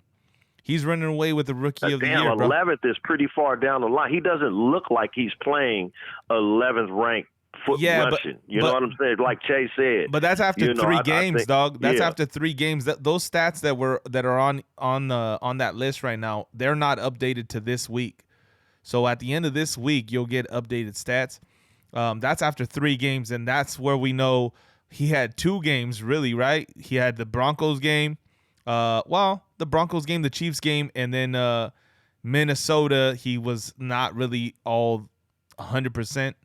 And then we had the Indianapolis game, right? So 4 games in total, but really 3 games of full performance. And Josh is in that offensive rookie of the year conversation as of right now. Absolutely, he's the leader. He's got to be the leader. He's up there in there, man. Right now, yeah. Except for your boy Gardner's Minshew's. Gardner's Minshew's, bro. I know we're saying it wrong, but I'm gonna continue saying that because it's fucking funny. There's no way they give Gardner Minshew the Rookie of the Year. But although he's playing good football, I'm not going to take that away from him. He had like 300 and something yards today and fucking like 2 touchdowns or some shit. Man. Yeah, well, if Josh Jacobs gets the Rookie of the Year, then you got to say, and we said it's over today. We can stop talking about the debate, the trade with the Mac shit. We won, we outright. If he gets the Rookie of the Year, it's a wrap. We shouldn't even have to discuss this anymore. But with the win today, the way we shut this team out, and with the way we played today, we didn't hear Mac's name, we didn't hear number 52 called at all. We won the trade, man. This dude rushed through the best defense in the NFL, rushed for over 100 yards in the first half. So that's got to be put to bed after today. Mm-hmm. And especially if he gets Rookie of the Year. Definitely we don't need to talk about that no more. But I mean, even more so to that, Kane, it's not even just the straight up trade for the picks, the number 1 picks that we got for Jacobs and the one that's coming next year, but we also, all that cash that was put aside to be able to pay players like Trent Brown, that also goes into effect. And when you get a fucking guy like Josh Jacobs, Trent Brown at 24, and then you pay Trent Brown, who everybody said overpaid. We overpaid Trent Brown. He's not the best tackle in the league. He shouldn't get paid that much money. But we saw why you pay a motherfucker that much money today. Because Brown shuts motherfuckers down, man. He shut it down. Khalil Mac was scared of Trent Brown. He didn't even line up on that side not one time. He should. And Trent Brown neutralized his ass last year. Hey, when he was on New England. He should have been scared of him, man, because I seen fucking Floyd on the opposite end trying to fucking run across the backfield and fucking bumped into that fucking Trent Brown's ass and went flying about 5 yards, bro. So I'm just saying, he better be scared of Trent Brown, man. That's a big boy. Brown. Yep. Yeah. Man, hey, so what's up, man? Can we beat Green Bay? Can we keep this momentum going? I kind of wish we didn't have a bye week this week. All right. I wish we could just, I agree. If it wasn't in London, especially if it wasn't in London. Hey, look at the upside though. We got 2 weeks of planning for these guys. These guys can't really focus on us because they got another team they got to face before they get to us, right? They don't have a bye week, right? Am I right about that? Can we check on that? The Packers? Green Bay don't have a bye week. No bye right? week. No. So they're going to be planning and scheming for another team. We got 2 weeks of scheming for this defense. Now, this is a much improved Green Bay defense, like you said. Even though they're giving up the run, they're really solid against the pass, and they brought they signed 2 edge rushers to help out their cause. So we got to go out with the same game plan that we have for the Bears. We got to make sure that we shore up the ends and we don't allow these guys to wreak havoc in the backfield. Run the ball down their throats, even more so now, right? Because the Bears were actually a solid run defense, and we ran the ball down their throats. If we have Green Bay, who's giving up 140 yards, if that's correct, and allowing two sacks average per game, and there's no reason why we shouldn't run the ball down their throats just the way that we did the Bears, bro. Now, even at his age, Aaron Rodgers can be an elusive quarterback, but that Green Bay offensive line hasn't been right for a little while. I like our defensive line against their O-line. I think the defense can get it done against Aaron Rodgers. I know that sounds crazy, but it's about finishing plays early on defense. Don't let these plays break down. Don't give Aaron Rodgers time to freelance. And I agree with you guys on offense. Keep the ball on the ground. The Green Bay secondary, they're opportunistic. They like to force turnovers. Yeah. Again, just like this Chicago game, y'all hated it week 1. More paper cuts. That's what I want to see. More paper cuts. Keep the passing shallow. Don't get into trouble. Stay ahead of the schedule. Keep the sticks moving. Pound the fucking rock. Yeah. And get in Aaron Rodgers' face. It's the same game plan for Chicago, except we don't have that pass rush coming at us, and we got Gabe Jackson coming back to the fold. So I've been pessimistic, and I've been really not even pessimistic, realistic, sticking to my predictions. But this is where I step out of the box, and I say coming out of the bye week with the momentum, players coming back healthy, and John Gruden having the extra time to scheme, as well as Paul Gunther, Look for the Raiders to take this game by 10 points in Green Bay and keep this road momentum going. We're Raiders. We're Pirates. We get on the road. We pillage. That's what we do. You hear that? Go over to mybookie.ag and follow Kenny's advice, dog. No, I haven't seen the lines yet because it's 2 weeks away, but I have to imagine they're going to be giving us at least 7 points on the road. Okay. Take the Raiders in that game. Hey, I'm going to say take the Raiders. I ain't mad at that. We will at least cover in that game. listen, it's the exact same game plan, just like you said. You got to dominate up front on both sides of the ball. Defensive line and offensive line, they got to come out and play exactly the same. Dominate up front. We got to control the time of possession, okay? And we have to win the turnover battle. Today, I don't know that was the case, right? I think we ended up tied up, right? 2-2. Two Yep. turnovers and 2 turnovers. So we didn't lose the turnover battle, which was huge for us. But we definitely got to take care of the ball. We cannot have fumbles. We can't have miscues that lead to fucking turnovers and short field advantages for the other team, because Aaron Rodgers is not Chase Daniels, okay? Aaron Rodgers is going to go out there. He's going to put the fucking ball in the end zone, okay? So we got to be even better than we were today on defense. We got to shut him down early. We got to get after him, harass him, and we got to make sure that we win that time of possession, shove that ball down their throats, run the ball behind all that man boob, dog. Put Ronnie Hudson, all that meat. Ronnie Hudson, Incognito, Gabe Jackson. Put that taco meat up in your face. Trent Brown, bro. Come on. And the skinniest one of them all is Colton Miller, but get that man boob on him, dog. Get that taco meat up in the air, dog. bro. Shit. Hey, but I'm worried about. You know what I'm worried about? I'm worried about our DBs, man. What's up with Conley? You know what I'm saying? Like, he could play better than he did today. Absolutely. So I'm and Chase Daniels, like you said, is not Aaron Rodgers. Nope. Aaron Rodgers can light a defense up, Yes, he can move the ball unlike Chase Daniels couldn't against us. So I'm a little worried about that passing game of Aaron Rodgers and the Green Bay Packers right now. You know, like I said, we've been getting lit up in the defensive backfield since week 2. Yeah. Well, So, listen, I don't know where we can't let that go untalked but not talked about. No, absolutely. You know? Absolutely. But you know what? I don't know where Devontae Adams is with his injury, because he was out again this week. So, this is obviously 2 weeks from now. So I would expect him to be back.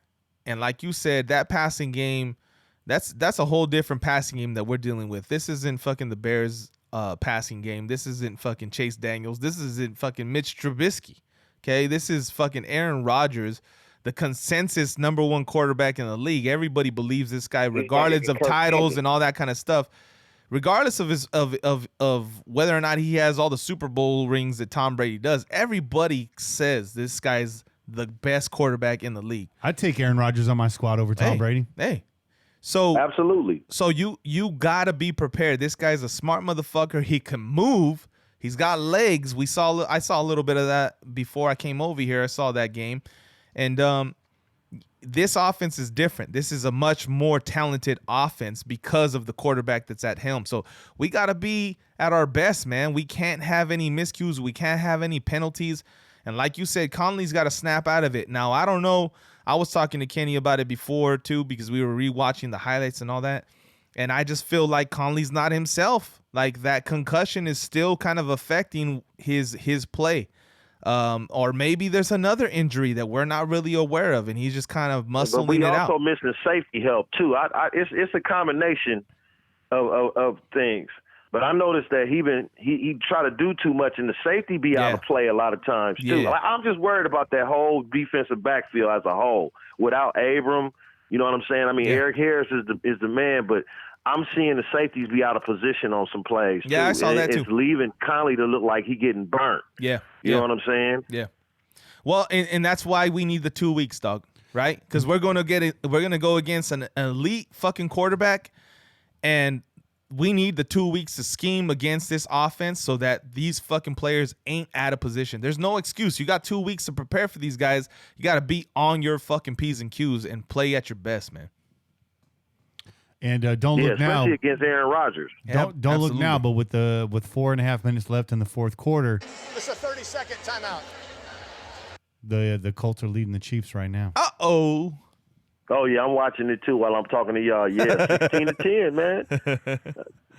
And they got the ball. And they got the ball. 4-2 after this. And they got the ball. Yeah. Hey, and we beat that Colts team. 4-1. I'm just saying. We just beat them. Hey, taking no credit away from Mahomes, but this year there is a difference in his play. He looks better on the broken plays that are going downfield, but in the short, Patrick Mahomes is off this year. I mean, listen, we saw it against us, bro. The games where his guys could shake loose and the play continues, that's where he beat us. Okay, he beat us all in the all in the second quarter. He beat us on those type of plays, but we were there live, and I saw that motherfucker overthrow people constantly, all game long. He overthrew people, so he is not he's not a superhero, bro. He is a very good, talented quarterback. He's got a lot of skills. He's got a lot of ability. Right now, he's hampered by a fucking ankle. We hope that continues on throughout the season, because if he's not sitting out, he's not really fucking healing, right? If that shit continues, we see him, we catch him looking like this, I feel good about the direction that our team is going in and the direction that this Chiefs team is going in too. But we also know that Hill is coming back. So I hope KJ welcomes him back when he does come back. Oh, a nice. They defense still stinks, even though they 4-0. They 4-0 because of Patrick Mahomes. Yeah. So, yeah, absolutely. And we see it tonight right here, looking at the Colts Chiefs game. If you can slow Patrick Mahomes down and keep the score low, you can beat this team. So it is what it is. I'm sure John started prepping for that game when we lost. The night we lost, he started. let me just put little chips aside here and there, getting ready for the next time we see him. Yeah. That's how he work in the lab. So all night long, dude. All night long. Gruden's in the lab all night long. All night long. All night. You can imagine that team the way they coming back on that plane right now. I bet you that plane got music going. Oh. You know what I mean? They having a good time tonight. Man, they're having a good time on that plane tonight. They done went through a lot of 12 pegs. So I went out on my limb with my prediction against Green Bay. I told you what it's going to take to get it done. You guys are a little bit more tentative, telling us why it might not get done, but plant your flag. Where you guys at on this game? What's your predictions? We're going to get this win. We get this I'm W, gonna man. stick with what I said going into. I'm gonna stick with what I said 2 weeks ago when I said we gonna beat the two teams that we beat. We beat them. Hey, look, I'm a diehard Raider fan. I like the way the team is playing. I like the direction the team is going, like Chase said. But I don't like the defensive backfield, and I don't like the matchup against the defensive backfield with Aaron Rodgers. So I'm gonna have to say, unless we get a good pass rush going and corral Aaron Rodgers, it's going to be a long day, fellas. That defensive backfield needs some help. I can't disagree with that, but I'm going to go ahead and put faith in PG. And this defense is not the defense that we've known in the past. Yes, we had some issues in the backfield. You're absolutely right for fearing that. But I'm going to go ahead and I'm going to say, you know what? I'm gonna believe in this defensive front. I'm gonna believe that we're gonna start causing some more pressures as the season goes on. And with Mad Max out there, dog, Mad Max out there on that edge, and then you put another speed rusher inside of him, that changes this defensive front. The pressure that they create, even if they don't get to the quarterback, just the unsteadiness of the offensive line, the opposing offensive line, it just changes plays up. And so I'm going to go ahead and say that we're going to see a little bit more of that, man. I want us to win this game. I'm going to go with my heart today, and I'm going to say we're going to get this W by 7. 7 points. 7 points. We had by 7. Okay, I say we keep it within 7. All right. We got a lot of folks on the chat. Got Good Doc saying 31-27, Raiders victory. We got Sean predicting another Raiders victory, 28-24. A lot of close ones. You good? I'm good. You good? Drink that water. And tell me this: I'm getting choked did you see up how watching. Chase Daniels moved the ball when he moved the ball today? Yeah. You know what I'm saying? We should before we make these predictions, we should go back and look at some film and then come back after the bye. We can say what we really feel because Chase Daniels moved the ball, and that's Chase Daniels. Yeah, but this was after and LaMarcus Joyner. Go ahead. We just it's what it is. I'm gonna have to go back and watch the game film, but I said, I'm worried about the defensive backfield. I don't disagree with you, but this game changed with that fumble, dog. Okay, we shut down that Bears offense the first play of the second half, and the mood, the momentum completely changed. We know momentum actually is a real fucking thing, okay? And when you're playing a game that's supposedly a home game away from home in another fucking country with a fan base that isn't really supporting you like your home fucking fan base would, that changes things. So I'm not going to put that much money on what Chase Daniels did against this team because that's a weird fucking complexity, right? The defense was showing out. They were shutting it down. They weren't doing shit on us. They could not move the ball. They could not score on us. It wasn't until they were first and fucking on the 15-yard line, basically handed them a touchdown that all of a sudden the momentum changed, the pressure built against the Raiders, and all of a sudden we started seeing miscues and we started seeing things happen for Chase Daniels. So, yes, again, Aaron Rodgers isn't Chase Daniels. He's a much, much, much better quarterback, and we can't have that happen to us. We got to put the pressure on and keep the fucking pressure on this guy because he'll eat us up. He'll eat us up. But I feel like this team is different, bro. I feel like this team is different, and we have the ability to fucking beat the Green Bay Packers. Kane, thanks for keeping us grounded every week, man. We appreciate you. I can roll with that. I just hope we do. Hey, listen, I want us to win every game. You know what I'm saying? But one of us got to look at the bad outcome of this thing. So it just happened to be me tonight. For sure. I just feel like for sure. I'm not disagreeing with you. For the defensive backfield. So, Kane, thanks for keeping us grounded every week, man. We appreciate you calling in. Before we get too far into that Green Bay victory, take the rest of the night off. Enjoy this W. Drink some chelas, though. And go Colts for the next couple minutes here, right? No shit up. Yes, sir. All right, bro. I'll talk to you tomorrow. Have a good one, bro. All right, y'all take it easy, fellas. All right, bud. Peace out, dog. Just watching the Colts go up by 9 now. Mahomes and the Chiefs at the 50-yard line trying to get something moving here. We'll see how this shakes out. We'll keep you updated. In the meantime, it's time to take some of your calls. And we got a lot of calls. We will not be opening the phone lines tonight. This one comes from the 435. Let's go. What's up, Kenny? What's up, Che? What's going on, Pillagers? Raideroo. Just pretty stoked about that win. I know it was ugly, but it doesn't have to be pretty as long as you come away with a W against a solid team. And to hold that defense to no sacks is outstanding. Nice to see us finish the game with the sack. Close it out. Good job, Maurice Hurst. I don't know. I'm probably all over the place. I can't think straight right now. I was nervous. Now I'm excited, and I get to go to work on Wednesday and give a couple Bears fans there a hard time, and I couldn't be happier. All right, guys, let's go Raiders. I'm out. Thanks for the call, Rue. Don't hear from you enough. Give those Bears fans hell. Give them hell. 570. What's cracking? Hey, Kenny Che, Pillaging Podcast. First time, long time. Brad out here in Pennsylvania. You just had a nominee for Trash Can Player of the Week. It's got to be Brent Musburger. This dude can't even tell which team's scoring on the radio. I'm way out here in Pennsylvania, so I can't see the games, and I got to rely on this clown calling them. He's also just as excited when the Bears were making a play as when we were. So book it. Musburger, Trash Can Player of the Week. Go Raiders. We've been pretty kind to the radio broadcast, mainly because Lincoln Kennedy's doing such a fantastic job over there. And we didn't want to harp on the Greg Papa thing too long after it happened. We kind of said our piece on that. But Brent Musburger, for the most part, has been absolute garbage this year.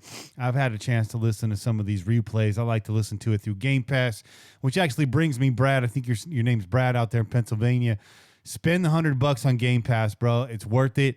You can watch the game after it happens. And in fact, this year, I've been able to watch most of the games live. So for $100, you get every single game in the league, dating back, I think, to like 2009. You get the, excuse me, the condensed version, the full game without commercials, and the all 22 coaches film on Tuesday mornings or Wednesday mornings. So, Brad, I definitely recommend that. Yeah, Brent, it's no secret why he's rooting for other teams. Dude's a gambling aficionado. I wouldn't be shocked if he had money on Chicago today. I hate to say that to you, Brent, but yeah, I'm disappointed as well. What up, fellas? Beautiful victory today. Cannot believe the way we handled the Bears in London. It made Khalil Mac look like nothing. I love that. And watching his sad face on the bench was beautiful for me and my boys, my beautiful granddaughter, my wife just sitting here cheering him on. Oh, man, it was a wonderful day. The nation should be pumped up as hell. The acquisition of Davis for us is just something incredible. Just win, baby. Raider on. G-Paw out. G-Paw, man, it's good to hear from you. It's good to hear from you, G-Paw. If G-Paw's on the phone, you know it's a W, man. We know it's a W. Good to hear from you. Just win, baby. You got it right. Matter of fact, that should probably be the name of this episode. Oh, it is. This game was the epitome of just win, baby. Absolutely. Can't argue with that at all. Che, you're just getting back here. I know you're going to grab a cold one. Previous caller, Brad, first time, long time. Okay. He gave the Trash Can Player of the Week award to Brent Musburger. Oh, he said he had to listen to the radio broadcast. Oh, shit. He said Brent was confused as to what team was scoring. Oh, he said he sounded just as excited as Chicago scoring. Yada, yada. Explained the gambling angle and all that. Brent's not a hometown dude. Luckily, you got Big Link in the booth holding us down. So many in the chat want to know why Greg didn't come back. Without going into all that again, Greg was just basically very critical of Mark and how he differed from his father. Greg Pop has always been a staunch defender of Val Davis and a longtime friend of Val Davis. And for a while, a longtime employee of the Oakland Raiders. He was not employed through a radio station to cover the game. He was employed directly by the team. So he took a lot of that to heart, took it very personal, was open and vocal to Mark on the air. And I won't say that's the only factor, but it was only a week after he had made those comments that the news came out that he would not be continuing on the team. It's true. So you can put the dots together as you see fit. This next call is from the 719. I believe this is Hardcore Raider. Raiders! Yup. This Hardcore Raider coming at you from Donkeyville, man. How about them Raiders? Yeah. So, I want to start off with just saying, man, everybody, I've been telling you, man, that, Carr and Gabe Jackson took less money so Mac could get signed. Mac didn't want to be a Raider. It came out today. Truth always comes out, man. He wasn't going to play for Gruden. So, F that dude, man. He's not a Raider. He's not wearing silver and black. I once had a Mac cheeseburger, and I realized I don't like those shitty burgers. So I threw it out the window, ran over my car, and threw the 52 French fries out the other side. Mac got rolled up by Trent Brown like a fruit roll-up on Hard Knocks. That's what's up. Mac was incognitoed, motherfuckers. Oh, shit. So, I told you, man, Gruden been preparing for this game ever since the offseason. We barely pulled it off. I know that, dude. We had some mistakes and stuff. We still need to see 4 quarters of football. But, pass rushers are hard to find. I don't know if you guys knew that, but pass rushers are hard to find. Yeah. So fuck you, Mac. All right. And then the other thing I've been saying, team unity is number one, dude. Team unity is the number one thing for this team to be successful this year. And we're seeing it, man. These guys are we're pulling third string wide receivers off, man, to come up and play. We got to get better there in the wide receiver room. But this win against the Bears, I was saying if we win this game, we're going to the playoffs. We still got a long ways to go. I know that. Yeah. And I'm not saying that because of our record. I'm saying that because of the morale boost that this team needed. And if we would have lost that game, we would have never lived it down. That pass rushers are hard to find, and Mac have one over on us. And they were talking about Mac's revenge. And my fucking chopped liver? Are we chopped liver, Raider Nation? What about our revenge to a dude that didn't want to be a fucking Raider? So fuck that dude. We're going to keep bringing it all year long, man. And you know what? I just want to keep seeing more of it. I want to see Carr put it together, I want to see him keep proving himself. I want to see 4 quarters of football. And, you know, we've been running some of the shotgun. I want to see that continued because that's looking like it's really helping this team. And can we get some spider 2-wide banana? Let's get our fullback involved. Get catching the ball, man. Shout out to Jacobs, dude. This whole team did fucking awesome, dude. I'm lit. And, Raiders, let's go, man. There's only one nation, Raider Nation. 2019 year of redemption. Let's go. There you go. Hardcore Raider out. Yeah. Two things. Fire. Two things. That was fire. That was a good call. Defensive pass rushers are hard to find. Khalil Mac has 4.5 sacks this year. Yeah. Benson Mayowa has 4.5 sacks this year. And that's with a healthy scratch last week. So Just saying. I'm just saying. This was that healthy scratch last week. What else there? What else did I want to touch on there at the end of his call? What was he saying here? I lost it.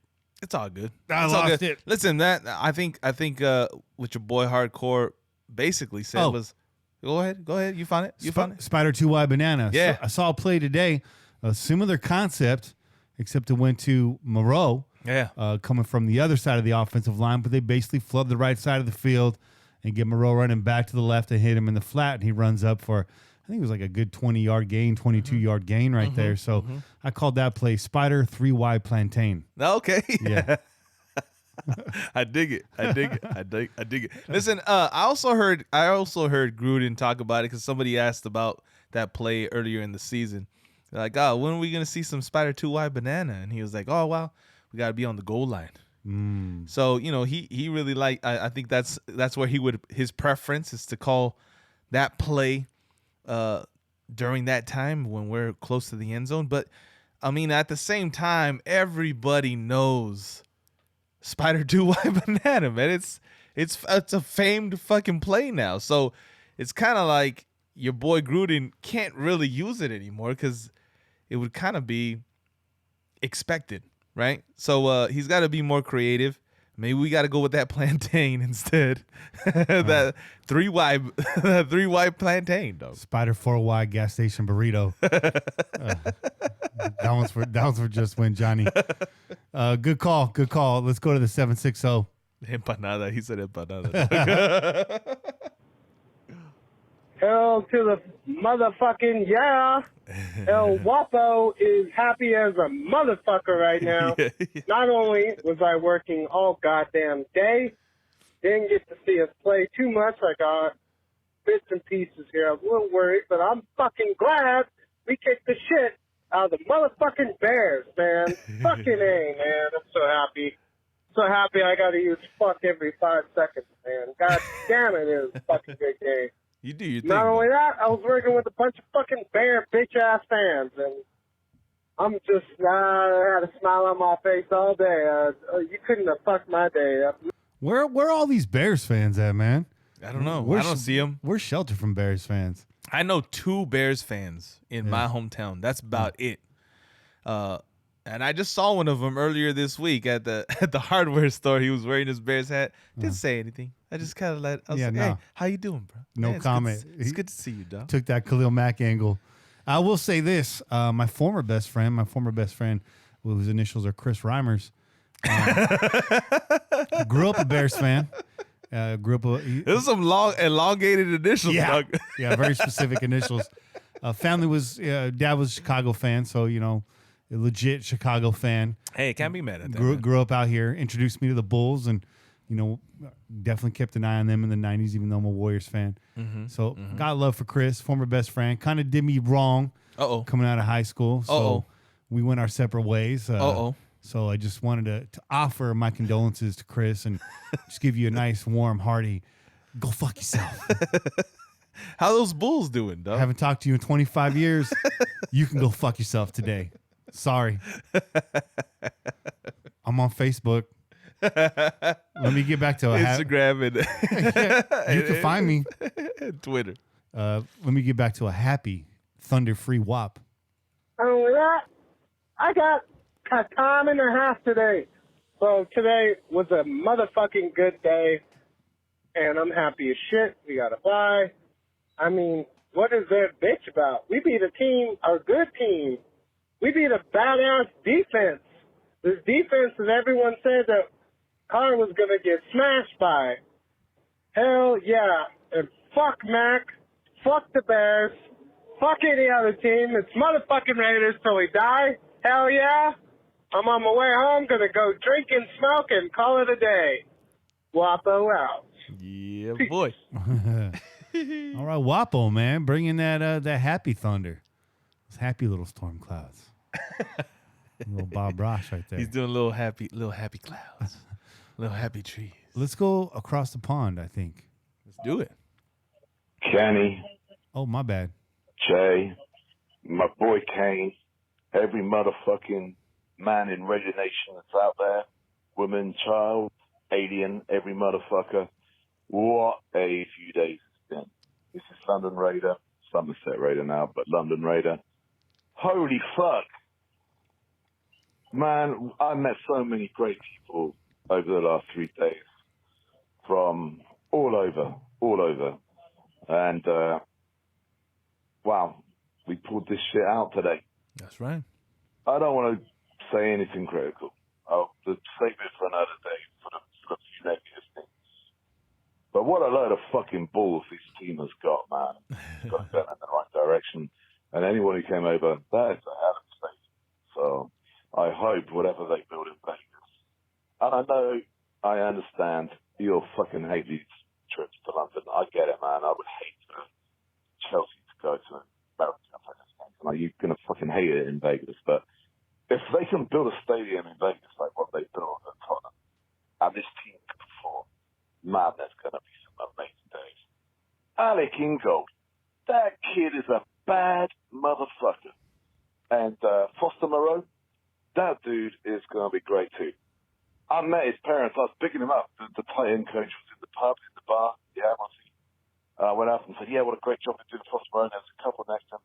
I didn't know who they were. And then when the coach had gone and I was getting a pint, the woman came up to me and said, oh, yeah. You're Foster, huh? Oh, yeah. That's my kid. I'm his mum. Just great people. I'm not really getting this call. It's like in and out.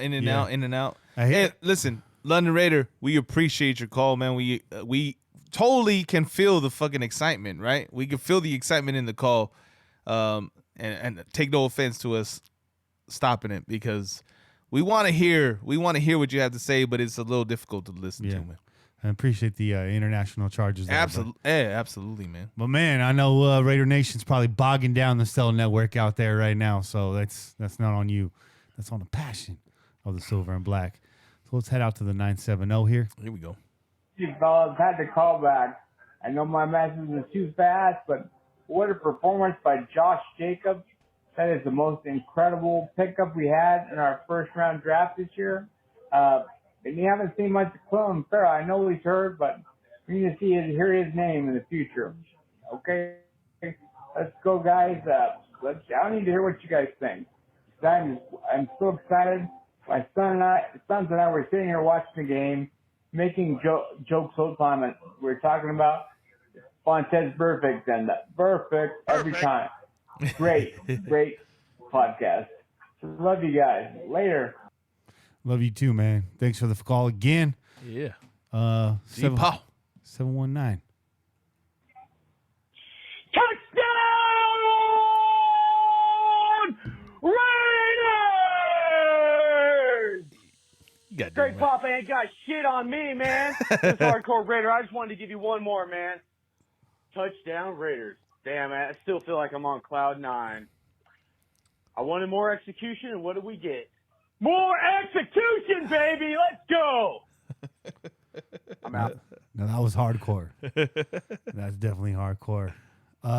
Here's Pete. Pete's got a two-parter for you, and we're not mad at that. Pete always brings the thunder, always brings the education, always a great phone call. So you're about to get a lot out of Pete right now. Settle in for this.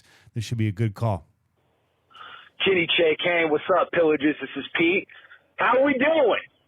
Yo, 3-2 sounds a lot better than 2-3. And I don't know about y'all, but I'm fucking loving life right now, and I got a lot of good stuff we can talk about on this call, but I'm going to start off. I need to get this off my chest. I need to vent a little bit. You know, there's always an MVP and a trash can player of the week, and I got to say, I'm going to vent my frustrations out about someone right now. I know that we were down Vontez Perfect, which is bullshit I'll talk about later, and I know Cleveland Farrell's out, but, Paul Gunther, I got a bone to fucking pick with you, bruh. 21 points to a backup quarterback, you fucking kidding me? Okay. Now I digress. That's something else on my chest. Here's another thing. I don't like to complain. At the Pillaging Podcast, you guys don't complain much. Fuck the callers, there's just a lot of shit that we can make excuses about, but today it was about as blatant as anything I'd ever fucking seen. The refs tried to give Chicago that game. Yep. They did. Goddamn Roger Goodell was in the stands looking like a smug, now stupid-looking son of a bitch. All right? I don't care who you are. The refs tried to screw us. They tried, but it didn't work. You know why? Because our boys are some of the scrappiest sons of bitches we've ever seen. I know we're all going to have opinions. We're all going to have reservations, But Derek Carr and John Gruden thing, some weeks it looks like it's great, and then other weeks it looks like Jesus Christ. But here's the deal. Unlike last year, unlike the year before that with JDR's last year, we got some fighters, bro. We got some fucking scrappy sons of bitches, and you know what? I like that. As a fan, that's all you can ask for.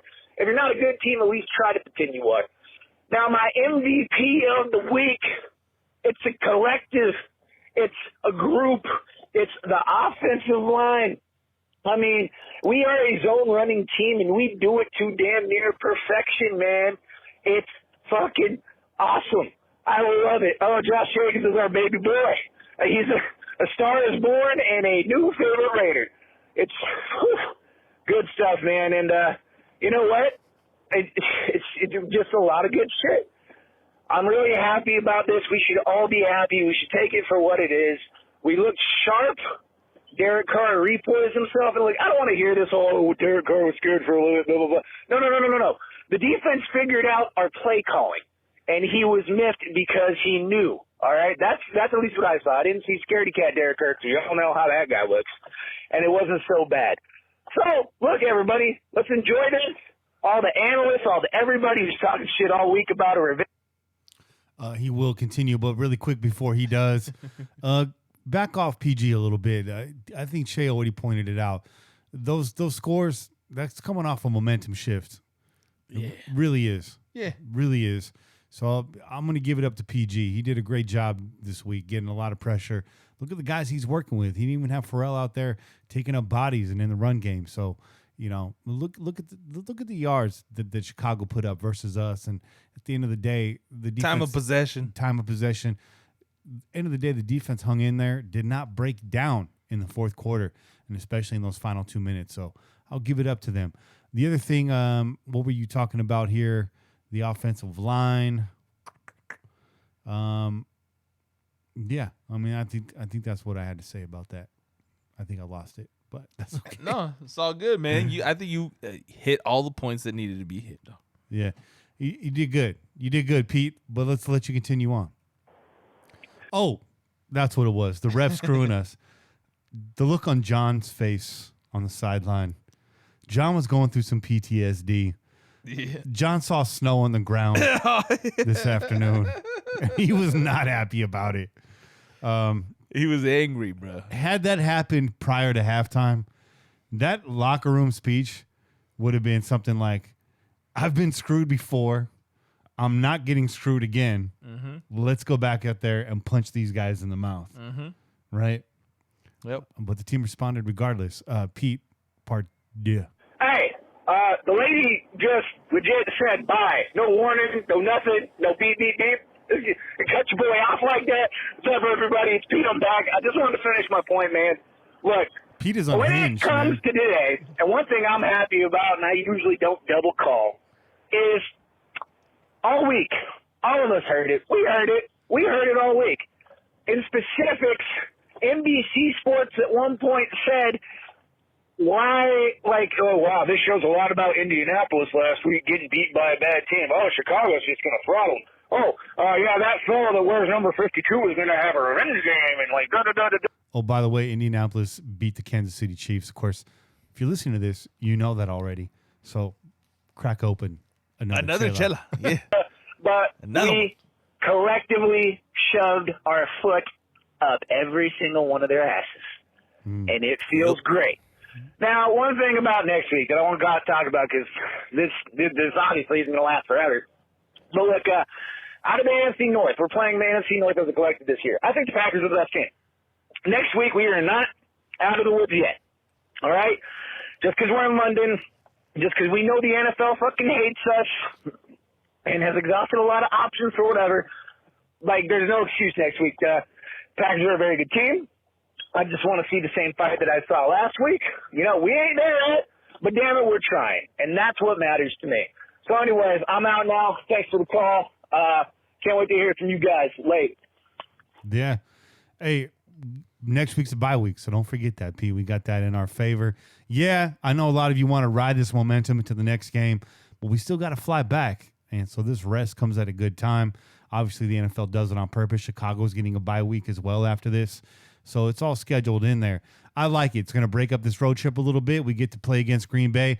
Maybe I'm over my skis a little bit. I finally get optimistic, and the rest of y'all back off and leave me standing by myself. Chase with me. I'm with you, bro. Chase We're with getting me. this dub, bro. Pound it. Let's get this dub, bro. Chase with me, bro. But after that, we get to play Houston, which is, again, not another slouch. But it's a good way to end this road trip, especially picking up this dub against the Bears. That's an extra win on my schedule the way I had it. So I'm going to take that and run with it. And hell, man, we pick up this win in Green Bay. Anything can happen in Houston, and then we get to come back home for a little bit. So, That's right. And it's it's back home, rest up for a couple weeks, fly out to Green Bay, come home, and then it's a short trip out to Houston. So it's a good way to end this roadie. We're getting through it the best way possible. Yep. You already know how we felt about it, and you've heard John Gruden talk about it, and we already know. We're all on the same page. It sucks, but we got to make the best out of it. Let's go to the 909. Let's do it. What up, Kenny? What up, Chad? This is a promoter Raider. I'm a little more sober than I was last weekend. What up? What up? Oh, fuck yeah. But you know what? Same results. 2 wins, baby. Hold up. Gotta get with you guys. Hold on. Oh, I heard it. I heard nice it. little Corona right there. There you go. Pop it top, bro. So a few points of the game I wanna hit on. Going with Tyrell Williams out, just announced now, I knew we were gonna have the speed on the outside. Now I hope that Derek Carr wasn't gonna be checked out on Charlie. I talked to my Godfather and shit, Godfather Raider shout out and shit. He's gonna listen to this too. I got him on the podcast as well. He hasn't called in yet, but he listens.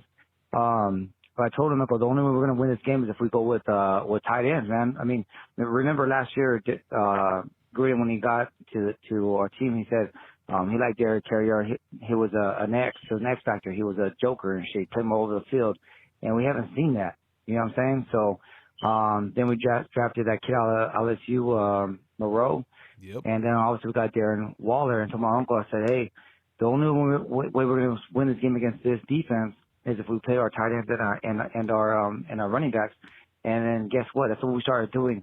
We lost fucking focus in the third quarter. Derek Carr started trying to go all over the fucking place, and 3 and outs. You know what I'm saying? So fourth quarter came back to light. Derek Carrier fucking started using his ass and shit. And I mean, Waller kind of disappeared, but it's okay though, because it was a threat of having Waller out there that they fucking maybe double covered him. Yep. I saw them using him in a wide spread formation and shit. So, but anyways, man, hell of a fucking win. Fucking excited, ecstatic. Couldn't fucking say enough about Gruden's play calling. I thought it was tremendous and shit. When you really look at his fucking play calling, everything pretty much fucking worked. Yep. That touchdown should have been a touchdown by fucking Trevor Davis, but he couldn't hold on to the ball. Right. Take your bitch ass to fucking Tiki Barber School. Carry that bitch up there near your chest by your heart and shit. Show some fucking heart, man. Because that right there and shit almost cost us the game. Mm-hmm. Yeah. But other than that, once again, defense fucking played hard. You know what I'm saying? If we give them opportunity to get off the fucking field, they're showing they could make some fucking plays. Yep. And that bullshit ass call on fucking Maurice Hurst, what the fuck was that shit? We're playing fucking 2 in, fucking touch? Should we fucking run to the quarterback and fucking throw our hands back like, whoosh, we're a swan or some shit? What the fuck is that? But anyways, they can't. I smoke weed, I drink, but I do everything, dog. Shrooms, what you want, player? You know what I'm saying? We're on the same page.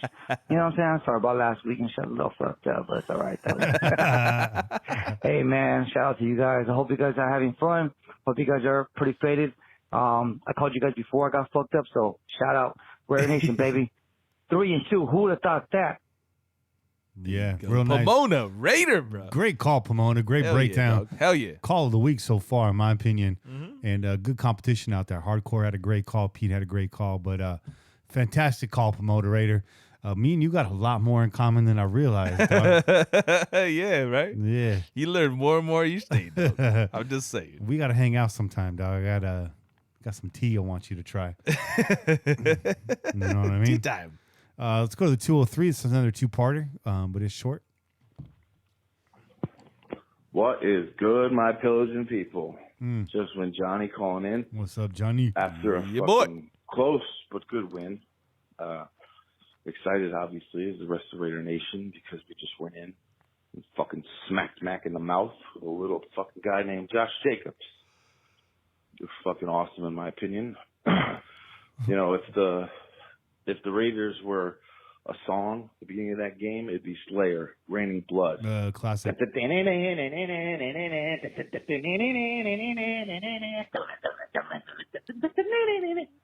Yeah. Nuts. But then that old gas station burrito has to show its ugly face again. They started fumbling like crazy, balls getting punched out, you know, typical Raider shit. Had me nervous. But what they showed was some grit because mistake after mistake in the red zone, getting that ball punched out, that would have been a touchdown. I mean, you saw Gruden's face. Yeah. He was pissed. And my point is the grit that all the times they kept getting fucked up, fucked over, they kept playing, stayed in the game. And look we won that shit. Sign of a nice little team being built. I'm excited, a little stoned. Raider Nation, enjoy this win. Just win, Johnny. Out. Yeah, boy. Yeah, Johnny. Real quick, I just want to say something about that comment he made about Gruden. When that ball got punched out, Gruden was definitely upset. But there was something comforting in the look on Gruden's face at that time. He was just kind of like telling everybody, get off field, right? And I think there was some confidence in his defense at that time. He said, you know what? Get off the field. Let's get our defense back out there. Let's give them a chance to get this ball back for us. There was a little bit, there was a little bit of calm. A little more calm than I would expect to see in John at that moment, that exact moment. Yeah. He was just kind of like, get off the field. Let's go. Come on. Let's get off the field. So that's comforting because you can see that not only are people buying into Gruden, but Gruden's buying into his players, though. Well put. Well put. Yeah. Johnny, let's let him finish up here. There we go. This is just when Johnny, you know I had to call back because that's what I do. They call me Johnny Babyface 2 times. Johnny 2 times. Anyways, I had to call back, just a little thing for everybody out there. Take your Max jersey and take the W, take a little tape and just flip it. Make it, black it out, use a marker, cut the W, however you want to fucking do it. But just flip the M into a W so it says WAC 52. Yeah. That's how you can wear your Mac jerseys from now on. Because we ran all over that whack ass. Johnny, 2 times. Out. Yeah. And check One Nation Fanwear's Twitter and Instagram. He's got that whack picture up. There you go. He did his jersey real nice. And it's a nice Heather Gray whack jersey now. Yep. Yeah. All right, let's go to the 209. Hey, fellas, this is Vince. What's up, Vince? Long-time listener, first-time caller. There we go. Wanted to see your feedback on this. I'm sure you gave it. But This is Raider Nug out there in the Central Valley. All right. Yeah, shout out, man. I like Nug. Shout out. He's an official pillager. how good was that to see the boys finish in the fourth quarter, even after blowing everything in the third, like they did in Kansas City? They showed a good fight. Hopefully they show it again 2 weeks in Green Bay. See what happens. Talk to y'all later. See you in the chat. Later. Yeah, good call, man. Keep up the good fight yourself, Vince. Yeah. We appreciate your interaction every day on Twitter and your presence in the chat. Like clockwork, every week, Raider Nug seems to show up and make it happen. Work Absolutely. or day off, he's in there. Absolutely. And to answer your question, it was fantastic to see our boys show up in the fourth quarter, right? They could have fucking hung their heads. They could have said, we fucked this up. We let this one get away from us. But no, they came out with some resolve. They said, you know what? What we did in the first half, we could do again. And they came out, they played their asses off, man. We got that dub, man. Sure did. It wouldn't be a Pillaging Podcast. It wouldn't be a victory without a call from 303 Raider. That's right. Hey, happy Sunday from beautiful fall. It's now officially fall in Denver, Colorado. What a beautiful day. What's Got that up, weather Dennis? report. Boy, what a win. Signature victory for the Gruden 2.0 era. Yeah. Man, I gave this team, I'll eat some crow today. I definitely thought we were going to lose. I definitely thought Khalil Mac was going to kill us in that defense. But however, my recipe for winning was for the defense to get turnovers and for us to run the ball at that defense, which I didn't think we could do, and for Carr to be efficient. All those things happened. Wow, man, Josh Jacobs, what a find. What a gem. I basically have been banned on buying jerseys, my wife said, but I now have something to give her as far as saying, hey, honey, I get in a jersey this year because we've got a special guy. Yeah. So exciting to finally have a legitimate running back. I mean, when was the last time we had a legitimate running back that we actually drafted? Marcus Allen? Good Lord. And Gruden, man, what a great, that last drive, man. Oh, my gosh. What a great play calling. I'll tell you what, Waller and Moreau, two of the best young tight ends, man. Moreau is legit. Yep. What a find. I mean, Mayock killed it this draft, right? Renfro, Moreau, Abram. I know I'm missing somebody, but good Lord, man, what a Crosby. Well, I love this guy Crosby, man. A lot of things to be excited about. You know, I'm still going to stick with my 8-8, 9-7 prediction. I mean, hopefully we can come back after the bye. We could split with Houston and Green Bay. But wow, man, I mean, why couldn't we make the playoffs at this point? There's not like a super wild card team. I know it's early. Still a lot to work on. We still got to figure out, man. Good Lord. This third quarter is like doomsday. It's like automatic, just meltdown in that roughing the passer call on Maurice Hurst was a bunch of BS. And thank you. So good to see Maurice Hurst. I was wondering about him this year, but man, he came through like a freaking beast. Yep. Man, our D line all of a sudden has some juice. Maiwa, Hurst, Crosby, you know, Pharrell can get, you know, a little bit more activity. You know, P.J. Hall played decent. I mean, I'm starting to like our line, and boy, Morrow had a really good game. But yeah, man, overall great team victory. A lot to be excited about. I'm glad I'm eating crow. I have no problem admitting that I was wrong. And Derek, what a throw to Moreau in the fourth quarter in that last drive. Derek played great, very efficient. You know, I know that one toss to Jacobs, that could have been either one of those two faults. Who knows? Everyone wants to blame Carr. It looked like a bad toss by Carr, but at the end of the day, you know, Carr gets another comeback victory, man. I think it's his 17th, which is the most in Raiders history. So, really quick before we continue with your call, I'm glad that you invoked the name of Marcus Allen because today Josh Jacobs actually broke Marcus Allen's franchise record. That's right. For the most rushing yards by a Raiders rookie through 5 games. Jacobs now has 430 yards through 5 games. So, yeah, that's breaking a record. And you're right that those standings were not updated because they had him listed at 307. Yeah. Jumps up to 430 today. Yeah. And I think McCaffrey was at 411 on the latest list that was updated. So he had a big game this week, too. Huge so game. He's going to go up. But listen, man, that's fucking funny that the name Marcus Allen keeps popping up today because as I was sitting on the couch watching the game with my brother, I just was like, that's motherfucking Marcus Allen. That's fucking Marcus Allen right there, bro. We got Marcus Allen, especially when he went over the top, got that touchdown. Yeah. That's fucking Marcus Allen, bro. Marcus Allen did that consistently. As skinny, as lightweight as Marcus Allen looked, he went over the top and got the touchdown. And your boy did the same thing today. I was like, that's Marcus Allen, bro. We got him. We got him. Invoking those That's memories. it, dog.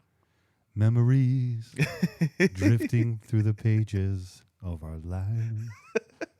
Memories. Throw 3, finish up. So sorry, I've never called, and I don't think my phone call went as long as the. I didn't know there was a timer. Anyway, 3 minutes, y'all. It just looks like we're starting to get an identity, right? We've been wondering what this team looks Absolutely. like. We can get after the quarterback. We're a really good run defense, right? They didn't run on us. The only team that's ran on us is Minnesota. And, you know, we like to play smash mouth football, and then Derek's just being efficient. That's our recipe. That's our recipe for victories. Hopefully we get Williams back. We start going down the field more. And J.J. Nelson. Anyways, boys, great Sunday. Enjoy the bye. I'm most likely going to be out there in Detroit.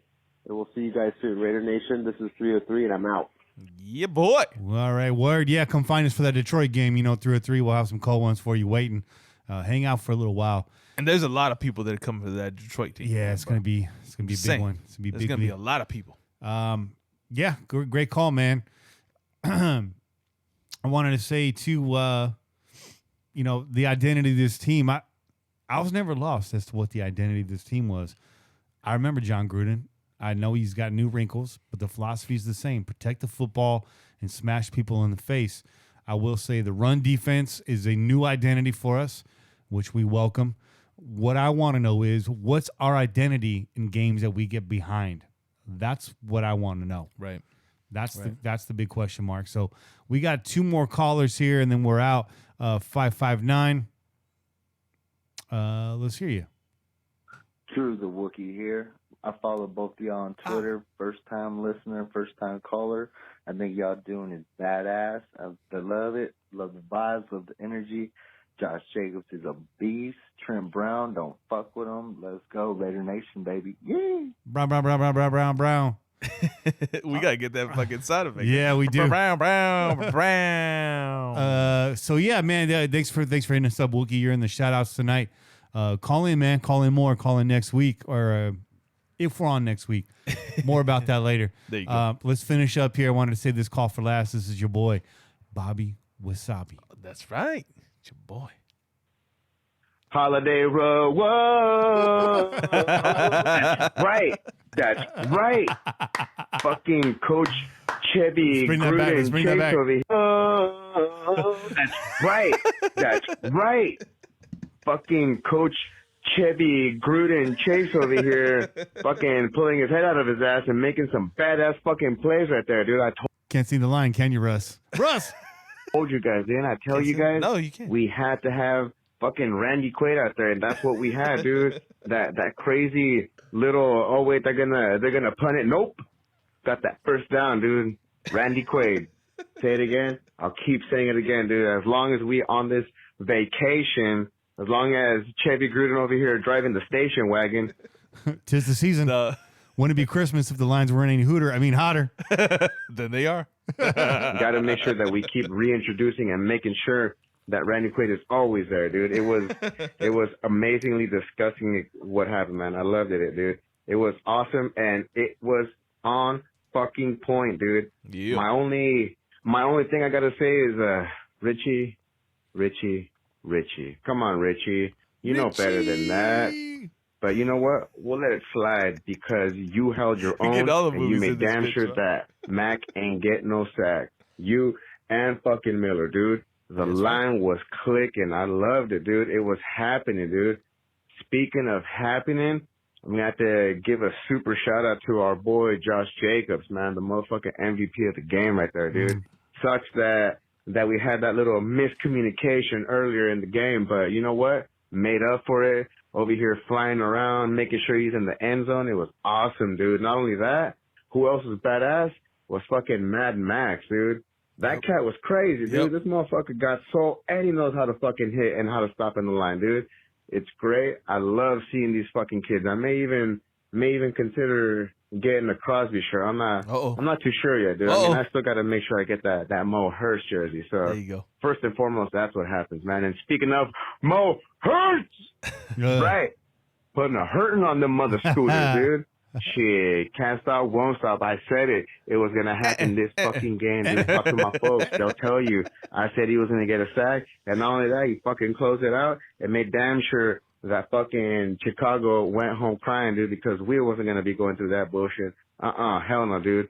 The one fucking downside I got to give to this whole super fucking badass game, that we enjoyed was the Zebras. Zebras was running wild. Just besides that, dude, fucking NFL, dude. The NFL, y'all fucking straight basura, man. Home game, my ass, dude. You see how many fucking Chicago fans there was? This should have been a real fucking home game here in O, dude. But you know what? We won. Who gives a shit? Hey, that's right. That's how we do. All right, man, I got to get going, dude, because I'm out here at my mom's house in Salinas on the east side, and can't be screaming around here, dude. You know, the cops will come, dude, and they'll be like, you know what, dude? There's too many desmadrosos over here. That's facts, dog. That is facts. Those are fucking facts. Bobby just talking truth right there, dog. Salinas is hot out there. The block is hot. I ain't talking about the weather. Yeah, man, the only thing Mad Max can do for me right now during the bye week, your homework assignment is go buy some Bootsy Collins albums. Yeah, right? Come back. We'll call you Mad Max and the Rubber Band. There you go. Yeah. Mad Max and the... I like that shit, dog. Yabba dabba doo, baby. Yabba dabba doo, baby. Yeah. Hey, shout out Bootsy Collins, man, for all the shout outs to Mad Max, too. Yeah. Make sure you follow Bootsy on Twitter. Bobby wasn't quite done. The cops, before they barged in the door, he had this to say. Oh, hell no, Google. You don't do that shit to me. I do that to you, motherfuckers. I hang up on you, fucking Google phone technology. That's right, dude. Whoever's in charge. Raider Nation gonna come for you. Bobby Wasavia. Oh, yeah. Hell no, Google. You don't do that shit to me. Oh, yeah, Google. Shut it down. That's right. Feeling really good right now. Oh, yeah, man. I think we all are. Mahomes banged up, taking an L. Raiders coming out on top. Yeah. If you bet money with mybookie.ag, you won. There you go. On top of the Raiders winning. That's right. That's a double win. That's a good feeling. That's a W, though. That's a W. That's a W. Double me, double you, double who? Feeling great, feeling good. How are you? Hey, it's been fantastic, dog. This is how you're supposed to celebrate. This is a good ride. This is how you're supposed to celebrate. Double man. chelas, double everything. Double everything, man. W. Nothing's been stopping, though. No. And we ain't stopping. Ain't no stopping us. No stopping. No one does it better. Shout out Boogaloo Shrimp. Yeah. Let's do some shout outs. Speaking of which, shout outs. Shout out to Moreno. That's right, Big Brown. Brown. Shout out to Big Mo. Shout out to Scott Zukaitis. 3 Ring Raiders joined us in the chat tonight as well. Shout out to Z Rose. That's Zach. Al Akpolanko. B Bubba J. Holden Magnagi. Y'all names are getting harder, man. I know. They just tried to stump you, dog. It's like I'm on like the 3rd level now. Shout out Raider for Life. Karen Timmons and Pervy. Caceres, Mr. Caceres. Dennis Hyatt. Estonelli. Raiders BRZ. Cram is dope. Native Raider. Foxman 2 Sly. Mrs. B Salinas. David Nunez. Raid and War 2000. Shout out to Otaku Raider 31. I'm Alvizi, Dia Dad 2, Ray Kreis 1, Pable Nikolic 23, Black Silver 177, More Raider 915, Brownie 562, the 54th Raider, Drew the Wookiee that you heard in the phone calls, Hornet Pappy, Gundam Ace 562, Srem Craig, Smasco 2, Doug Raya, Finish Sports, Christian Hernandez, Online TSOTS, Wicked Angel, and last but not least, shout out to Lily Scriver. And on YouTube, following us this week, Cloudcast Gaming, Carlos Acevedo, and Frank Nieblas. Now, I know a lot of you that listen to the show got a YouTube account. You may not watch the live stream. That's fine. It doesn't fit your schedule. But you could at least give us a subscribe. Trust me, we just need that. So the next time we're on YouTube and you're looking up your little cat videos and your keto cooking recipes and or baby shower your top 5 baby shower games you never heard of, or 25 Easter eggs you might have missed in the Joker trailer, just head on over to the Pillaging Podcast, give us a subscribe, click, and then you can ignore us for the rest of your life. That's it. That's all good. As long as you keep listening, we get that. But it does help us out. We are shooting. We got a goal. You can help us out, and it's free. You can do it for free. You got any IG shout outs? I'm just gonna say real quick, man, because you said you felt like you hit that upper level, man. I was You threw me back to the last track, man. To reach that upper level, your mind, body, and soul must be one. Oh, man. You're going to make me get... It's the glow, dog. That's that motherfucking glow. You make me get Divine up in here, bro. Your boy Kitty's got the glow right now. Or Vanity. That was it on Vanity. Not... it's Vanity. I had to bust out that Willie Hutch Last Dragon 12-inch this week. That's why I had to give you that shout out right now. Yeah. Hey, man, if you guys haven't seen... Just going to say, if you guys haven't seen The Last Dragon, go fucking find that movie, man. It's possibly the greatest ridiculous movie of the 80s ever created, man. I know we have our feelings about superfans, and but I think you're a prime candidate for Raider Show Enough. I know. I want to be show enough. I'm just waiting for the moment, dog. I'm waiting for the moment. I think you need to come to that Jags game as Raider Show Enough. I think so. That would be badass. Yeah. All right. Who's the baddest? Show enough. Who's the prettiest in Raider Nation? Who's the meanest? It's the Shogun of Raider Nation. Yeah, I dig it, dog. I might have to do that one, man. Hit them. Shout out. Shout out IG. Shout out to Raider Rincon. Shout out to Money is Larger, baby. I hope you're getting paid like that, dog. Shout out to Paper Tiger 41. Shout out to the real MFers. Shout out to Nordtime 74. Okay. And shout out to the franchise Tag Pod. All right. Help those other podcasts out. You know what I mean? Hey, man, they're following us, man. Hey, I ain't mad at you. To everybody that donated this week, shout out to Harry Fairclough. That's right. You coming to Oakland was payment enough, dog. But we want to thank you. Appreciate that. He said he got his whole Oakland trip paid down now. He's going to get back to helping us out. We definitely appreciate that. That helped out. Came in just in time, too, Harry. And he was in the stadium today cheering on the Raiders live in person, though. Yeah, Harry's dedicated, bro. Yeah, he is. We should get repping a dope-ass fucking jacket today. Yeah, saw that. With the I had to wear my Trooper shirt. There you go. My Iron Maiden Trooper shirt with Eddie hoisting the Yukon Jack right here. There you go. You know, raiding. Pillaging.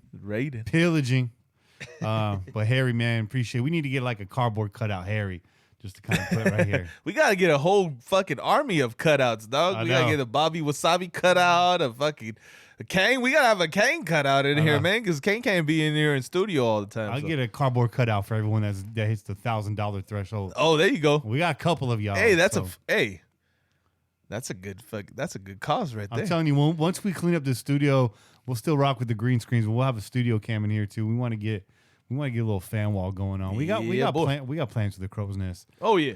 Also, shout out to Joshua Russell, man. Gave us an extremely generous donation this week. Shout out, yo. Sorry, Josh, if you have an alias. I don't know that's what came through in the PayPal portal, but shout out to you. Sorry for using the government, but we wanted to give you some credit there. Absolutely. We do appreciate that. And David and Melody back in the donation column again this week. Appreciate y'all, man. That's like the third week in a row, man. So you guys are always family. Enjoy our conversations off the air. We text here through the week. So David was real fired up, and I know his wife Melody. Melody don't sit down. Hell no. That's the lady with a lot of energy and a lot of passion for this team. So I know you guys were celebrating. That's great to see too, man. Yeah, that's a beautiful motherfucking thing right there. It is. Hell yeah. That's a Raider relationship right there. That's it. You guys are fire on the grill too. Oh yeah, man. They kept us fed. Kept us fed. David man. and Melody cooked up 8 pounds of asada, and every flap was consistent. It was perfect. Perfect. Those are the shout outs this week. But thank you guys. Thanks everybody. We want to thank our sponsors, DC4L Custom Tees, OneNationFanwear.com, and of course MyBookie.ag. Get your bets in now. It's time to get rich, y'all. And then you can just, donate some of that cash to us, and we'll all come up together. Rising tide raises all pirate ships. That's right. But for now, that's it for this week's show. Tune in every week wherever podcasts are found. Call in and leave a message to be played on air at 408-909-PJFF. Phone lines are now open. Download the official Pillaging app available for iOS and Android. Get every episode of the show ever. Get a link to the website, all of our social media, and call us directly from the app. Best yet, it is free. Ask you again, please donate to the show if you feel so inclined. PayPal.me/PJ4F. $1 a week goes a long way for us. We appreciate you guys. Be sure to listen to our network partners, the Ladies of Darkness. Ladies of Darkness, who were in the chat this evening, by the way. That's right. So shout out to Heidi, Kevlar Prom Dress, for holding it down in the chat. Big shout out to Angry at Trask, who gave birth this week. That's right. And I can say that because she put it on Twitter. Gave birth to baby Jack, and you already know who that boy's named. Middle name Tatum. That's it. Very popular. Very popular. And my favorite Raider, so I appreciate that. Shout out to Dwayne over there on the Put On Waivers podcast. Ken and the East Coast Nation podcast. That's Raider Nation in New York holding it down for you East Coasters. The No Ledge pod, they're working to get back on air. Big shout out to Ant for doing his education. That's the reason why they're not recording. There you go. There is a good reason why. Big shout out to the Inebrination podcast. Got to talk to Chuck a little bit today. Be uniting with him out there on the East Coast. And Chuck spent some time out here in my hometown, so we got a little something in common. Big shout out to the Blackout podcast. Sean Hildebrand putting that out every week. Looking forward to this week's show. Oh, yeah, it's going to be good. Because he's been talking big smack. It's going to be good, man. Big papas. It's going to be good. It's going to be good. It's going to be a good one. But Sean will hold himself accountable. He's a good guy. Of course. That's a solid show. Really good breakdown. And, of course, our very own Crow's Nest, which has been on hiatus for a while. But, hey, we're in the middle of this Raider season, so what are you going to do? We're going to ride this wave. We'll be back. But until then, keep the wind in your sails and the rum in your mug and pillage on, Raider Nation. This has been a production of the Crow's Nest Podcast Network. I'm Kenny Stapler, joined as always by your boy Chet. We out here. Peace.